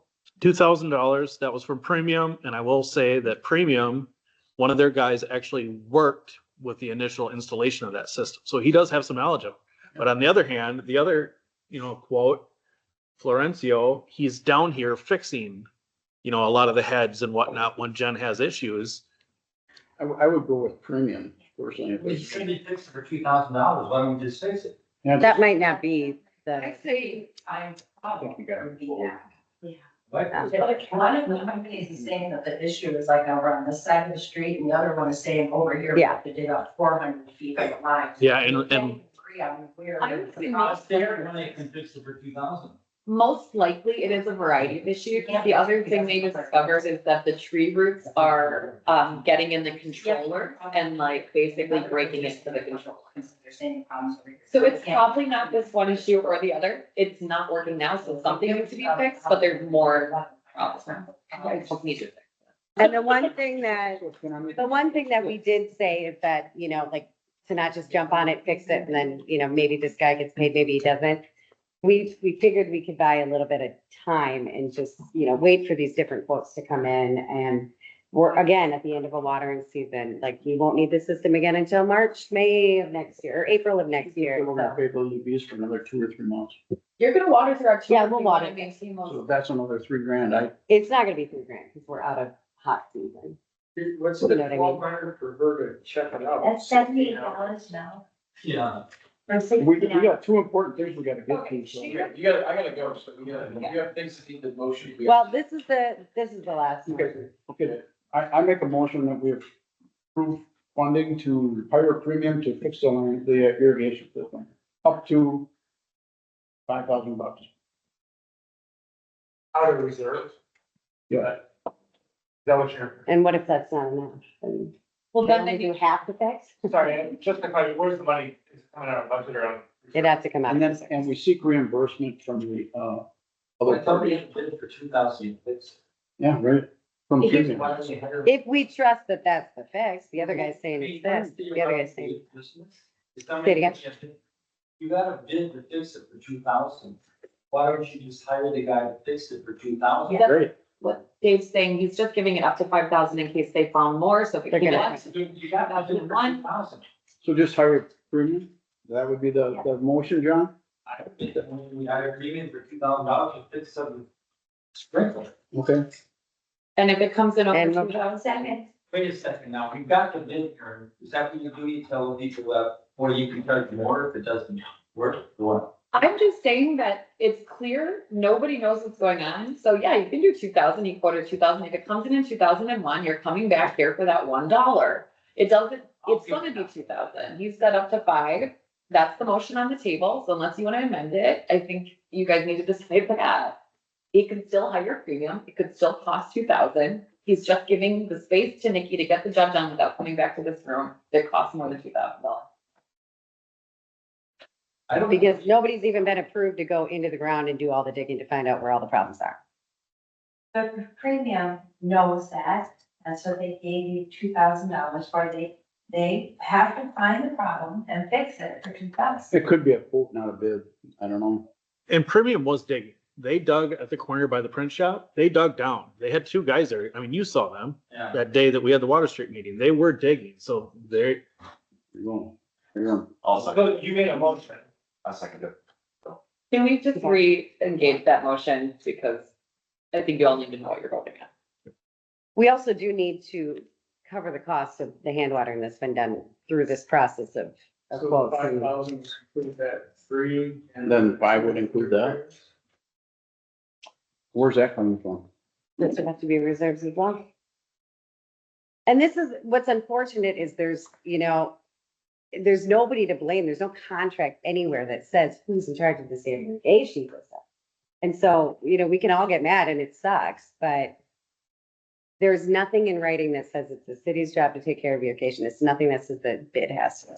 It sucks. It just sucks. So I would make a motion that we authorize up to $6,000 in reserves to hire a premium to fix the sprinkler system and to pay Lily Bees for the extra expense. Yes. Second. Is there any further discussion?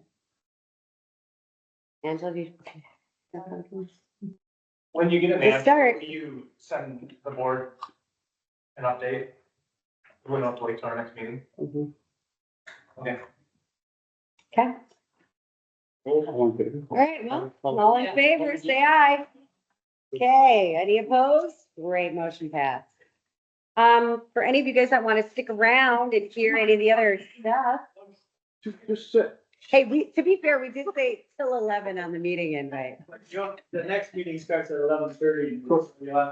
Yeah, we gotta get out Can I talk about anyway. this? I have a question for the board. Uh-huh. Okay.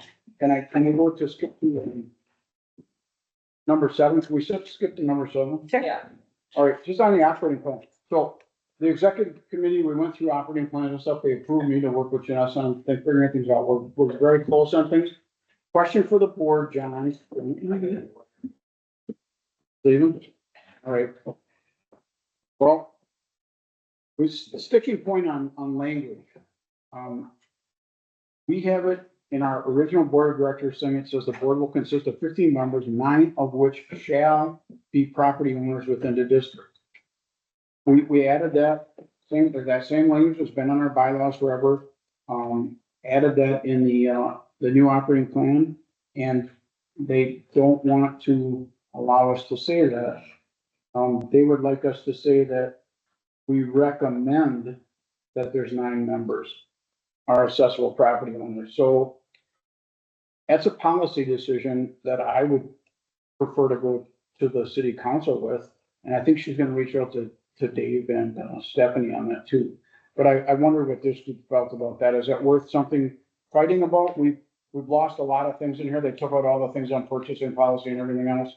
That was in our original plan. It's in our bylaws. I would like to see us keep it in our operating plan. But if you guys are fine with us just saying we recommend that we have 9 accessible property owners, then that's what we'll do. Who recommends the bid? Yeah, right. The bid. So the bid would recommend a vote, as you always do for elections, and then it has to go to the appointments committee of city council for full approval. They have, agreed that they will take the bid's recommendations, very seriously. And it'd be very unlikely that they would put someone else in there or challenge one of those. I'm guessing that's why they want to use the word recommend, because they're trying to say you don't actually approve. Well, and it's not a legal thing. Right. It's a policy thing, because in the state bylaws or the state statutes and stuff, it just says you have to have a minimum of 8 property owners. Ours has always been, yeah. And to me, the words mean something, so if Alan recommends, that's where we're at. So I don't know, you guys. What is the difference in, Pardon? what is the difference in shall? Shall, that means that's our operating plan says we will have 9 accessible property owners Right. as board members. Recommend means You well, could have 6. we could have only 8 and, But what you said another city had different verbiage? No, the state of Wisconsin had. Yeah. What does the state of Wisconsin say? the statutes are, they're pretty clear. They just say that you have to have a minimum of 8 property owners. It doesn't say you can't have more. And our original, That's the bylaws. I just want to clarify. this is state statutes. State statute, you can have as low as 4 people on a bid. Well, State yeah, but I statute mean, requires 50%. A majority, they say a majority. Yes, okay. I could read it to you if you want. Chief executive officer shall, no, that's not it. Yeah, it is. Shall appoint members to the business improvement district board to implement the operating plan. The board members shall be confirmed by the local legislative body and shall serve staggered terms designated by the local legislative body. The board shall have at least 5 members. A majority of board members shall own or occupy real property in the business improvement district. Dave, I would be in favor of it being shall rather than recommend. I agree. We're a So business improvement, keep it shall, we're a business improvement district, right? which means we should have our businesses represented or property owners represented. And not have community members outside of that, Mm. you know, So just try to stick with the 9, we'll see how it goes. yeah. Okay. I think it's a policy decision. I think the council would approve it. It's because then we're grandfathered in on it. Not that big a deal, but they're pretty much tweaking us on a lot of things. The other things we're waiting on the operating plan, some language in our bylaws. We kept our bylaws, North just got rid of everything. We kept our bylaws as a way to help this board function. And I thought that was important. We do that. They're fine with that. We're just tweaking them so they meet current guidelines. One of the things we're waiting on is language that says on there that this board is indemnified or covered by the city's liability. She's getting the language for that, and then a few other minor things. So we're pretty close. Well, I promise what will happen to you guys is we'll send you out the whole red line copy 3 weeks before the next meeting. You can all read through them. And then we're gonna need a 2/3 vote to amend our bylaws. So we gotta have enough people here for that. And I think we should do that in September. And then we can send this on to council for approval of the operating plan and the bylaw. That's what I'm thinking, but yeah, we'll get them to you. Too probably, right? Pardon? Decky's contract. Decky contract will be Oh, ready, that doesn't have to be within, no, that could come in November, December. but it probably will. Well, it depends on qualified. To amend your bylaws, you guys, need a 10-day notice to have it sent out. So we'll have to have the draft that you're viewing sent to you before the meeting, if you want to approve it. So we'll keep that in. Thank you, Casey. All right. I have like a very few updates, and then you guys can chime in if there's anything from the city, but, onboarding, I just wanted to say, apologies that you guys haven't been onboarded as new members. It was brought up at a DECI meeting, and so it's definitely still on the radar, and it's, again, it's not something we do, it's something that the city would, implement, yeah. So it's been talked about and it will be getting worked on. I know, right, yeah, and Lois too. They didn't have them today. Yeah, can we get name tags for We can these do better. Yes. Again, MOU with the city, it's something that we keep touching on. We had Stephanie at our exec meeting, and that's a conversation that she wants to get together with all the chairs of the different bids and start this MOU process. We've had problems with mulch, irrigation, onboarding not getting done. The electrical, when it gets hit by a car, and trees, what happens when the lights get cut on the trees? So kind of who owns what? I think it's really important that we have this contract started, which it's never been done before. So this is good. The transit center, I can tell you, despite what some of us on the street are hearing, the city is still saying that the revenue service is going through September 30th. And that was like confirmed a day ago. So that's what keeps being said as far as what happens with the apartments and if they're getting finished. That's a whole different story, but, Got mold taken care of in there yet, all the electrical done on the bottom, it's pretty good. sounds like it, I guess. Yeah, what do you know of the transit center? But the guys working in there saying the whole fourth floor was packed with mold and that they failed the first mold inspection. And they Yeah. Failed the second one, the whole fourth floor has to rip out. All the water got into the electrical on the fourth floor, which then leaked all the way down to the ground level. And all the electrical from the bottom 4 floors has to be completely removed and put back in. Now, Have they done that yet, the electrical? That's the last thing I heard from all that. They had So- somebody down there, and he did say that it would be easier installing it the second time because all the openings are there. the only thing is like the city might be right. They might be done with facade and then all these internal problems. They Yeah. can work on the apartments for as long as they like. I think just. I'm still skeptical, but And it is right now because he will not have that cited by the end of this calendar year. And that's. that is, That's according to. I know, and Um, we're hearing two different things. The people on the ground are telling a very different story than, Grade main city. should be open for the buses, but our road will still be blocked. Because they still work on it. so that's all we know with transit at this point. Oh, some decky ongoings. We talked about them becoming the provider. That's great. The dunk tank, I don't know if you guys know about dolphins, but yours truly will be in the Dunkaroonie this year. So stop on down. It's for a good cause, for decky. 3 to 4. You can donate balls. I'll have my kids there. They can throw whatever money you put at the crowd. Can I do a quick Fall Fest update? Yes. Because we skipped over all that, but it is important because it's coming up in you again. Fall Fest is happening September 13th. Also, it will happen every year, the second Saturday of September. So please, kind of know that and be prepared for it. I don't want it to be a surprise to anyone. I do need help, and I'm sad John left, but we need to get information out to tenants who live downtown, to let them know that they won't be able to access Barstow Street and to make, preparations, if they need to get their cars out of garages or things. But mostly, it's happening again. It's gonna be fantastic. We do have the charity dunk tank, which Nikki's sitting in, but we also have Larry Moba from State Council, raising money for community table. Stephanie Hirsch, our city manager, raising money for the firefighters charity. And, Mike Lee, raising, executive director of Children's Museum, raising money for Children's Museum. And then Nikki raising money for Decky. You can donate now online ahead of time. And, so we're hoping that the leading charity will get an additional $500 donated to them to their charity for this year. But if you haven't already and you're planning on having a booth there, please reach out to us. We've closed registration for that. But also if you are a business owner or can talk to your business owner friends, our intention is, even if we didn't hear from you, but we know you're open, we will be leaving the space in, although it's just a little different, leaving the space directly in front of your business available. There will be access to your business, but we definitely will have people, because you have, things around you, but not blocking your entryway is kind of the point. So. Lastly, guys, I just wanted to, note, the CIP that you guys have, this is just for your reference. We can maybe touch on that more next time. I just want you guys to know what's kind of coming down the line as the city sees it. One thing to note, the Grand Avenue, is that gonna be, it says sale / tear down of the parking Where is that one? under this year, 2025. Yeah. There, Oh, yeah. yeah, economic development is looking at options about how that would potentially, be developed in the future, you know, obviously if we're a side property.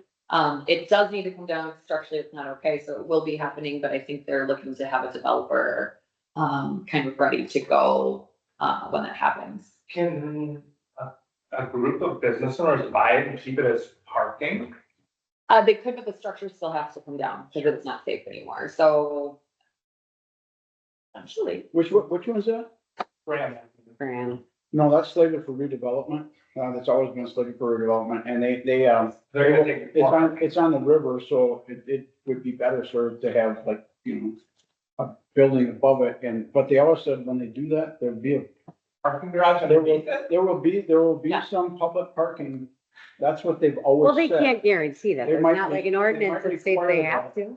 Of a developer down there. That's what they've always said, so. We hope. But it's definitely more valuable. Putting parking on the river is never. No, it's. And then lastly, I don't know if you guys are updated with parking, Yeah. those conversations. Door too bad. Oh, yeah. You notice with more, I mean, somebody could go in there and go into the stall or camp out, but that'd be a lot easier to break that door open than if there wasn't. Lastly, I just wanted to touch on parking. You know, they have the meetings Monday, Tuesday this week. The best we got is they amended it from noon to 1 PM. 1 to 11. 1 to 11. And the main street of Barstow from Lake to Madison is gonna be $1 an hour. Every other street that they showed on their original grid, which goes all the way out to freaking Dewey to Graham, is 50 cents. And 2 council people did not support it, just FYI, because that's always important to know. Nate Otto and Aaron Brewster did not support it. Can I ask, That's what was Nate and Aaron. what was the original, did they always have 7 days? No. And then they so cut back to amendment 6, that or that Aaron was- Brewster brought forward was to, if you're Okay. gonna do it 6 days, you might as well do it 7 because you're leaving out a different section. Full day. 7 days now? It's 6. Okay. 6 days a week, 1 PM till 11 PM, with Barstow Street being $1 an hour, starting June 1st. 2026, yeah. And there is a $20,000 amount put toward marketing this program, which would include education out, to tourists, similar to if you visit Hudson's website, like what that looks like. So people are learning where to park if they're not willing to pay, that type of thing. So a company could come in to do that. Decky has been asked to consider bidding on it. I'm not sure if we're going to or not. It's a hard place to be in. But certainly I would want the group that's doing this to make this a successful program. I know it's a scary time for business owners. There will also, I should mention, be considerations, they haven't figured this out yet, of for quick stops. I have some suggestions I want to talk to Dave about on that, but hopefully the idea of for 15 to 20 minutes, you would not be ticketed to run into a business, do what you need to do and go. It would start after that, and obviously there's a lot that would go into help. How would they monitor that? Yeah. Well, it's the same way they monitor now, right? They have someone who has to drive by. So even though we're upset about this, you also can play the lottery and roll the dice. And if you park your car and. Oh, like 2-hour parking doesn't get in. It doesn't 90%. start until they drive by, right? What is the fine, still gonna be $10? 30. Oh, wait, no, it's 20. They made everything 20. I forgot. They went up and down. $20. I thought on the news last night, it was 18, it was new. Yeah, they're wrong. Yeah, the. Probably didn't stay till the end of the meeting. It was presented at noon, but the amendment went through to be 1 PM to Yeah. 11. They're hiring people to do You this sure? through 11 o'clock, right? So again, you gotta be realistic, right? They're hiring a, person, an administrator, and then of course we'll have enforcement, but I would imagine enforcement won't go longer than 40 hours a week, and even then there's administrative time in there, so let's say 30 hours a week. So again, you can use your noggins on when you think people will be doing that. Yeah, because my guys, when they come in, 15-minute service. Yeah. You know, 15 minutes, you know, you should have to pay $1. You know. I guess there's something more to talk about. I mean, what can you do? So I'd like to wonder what we will have to be on top of them to enforce it. And There was one. And my hope is that, but my hope is that I want Jackie to stay kind of on the pulse of what businesses are experiencing, right? Like I want to be able to survey, like, have you seen strong, have you heard, like, what are you? Because if we're noticing a direct correlation between business as usual and then dropping across the board, that's, I think it's more the responsibility. of Meeting adjourned. Sorry. Thank you. Which is.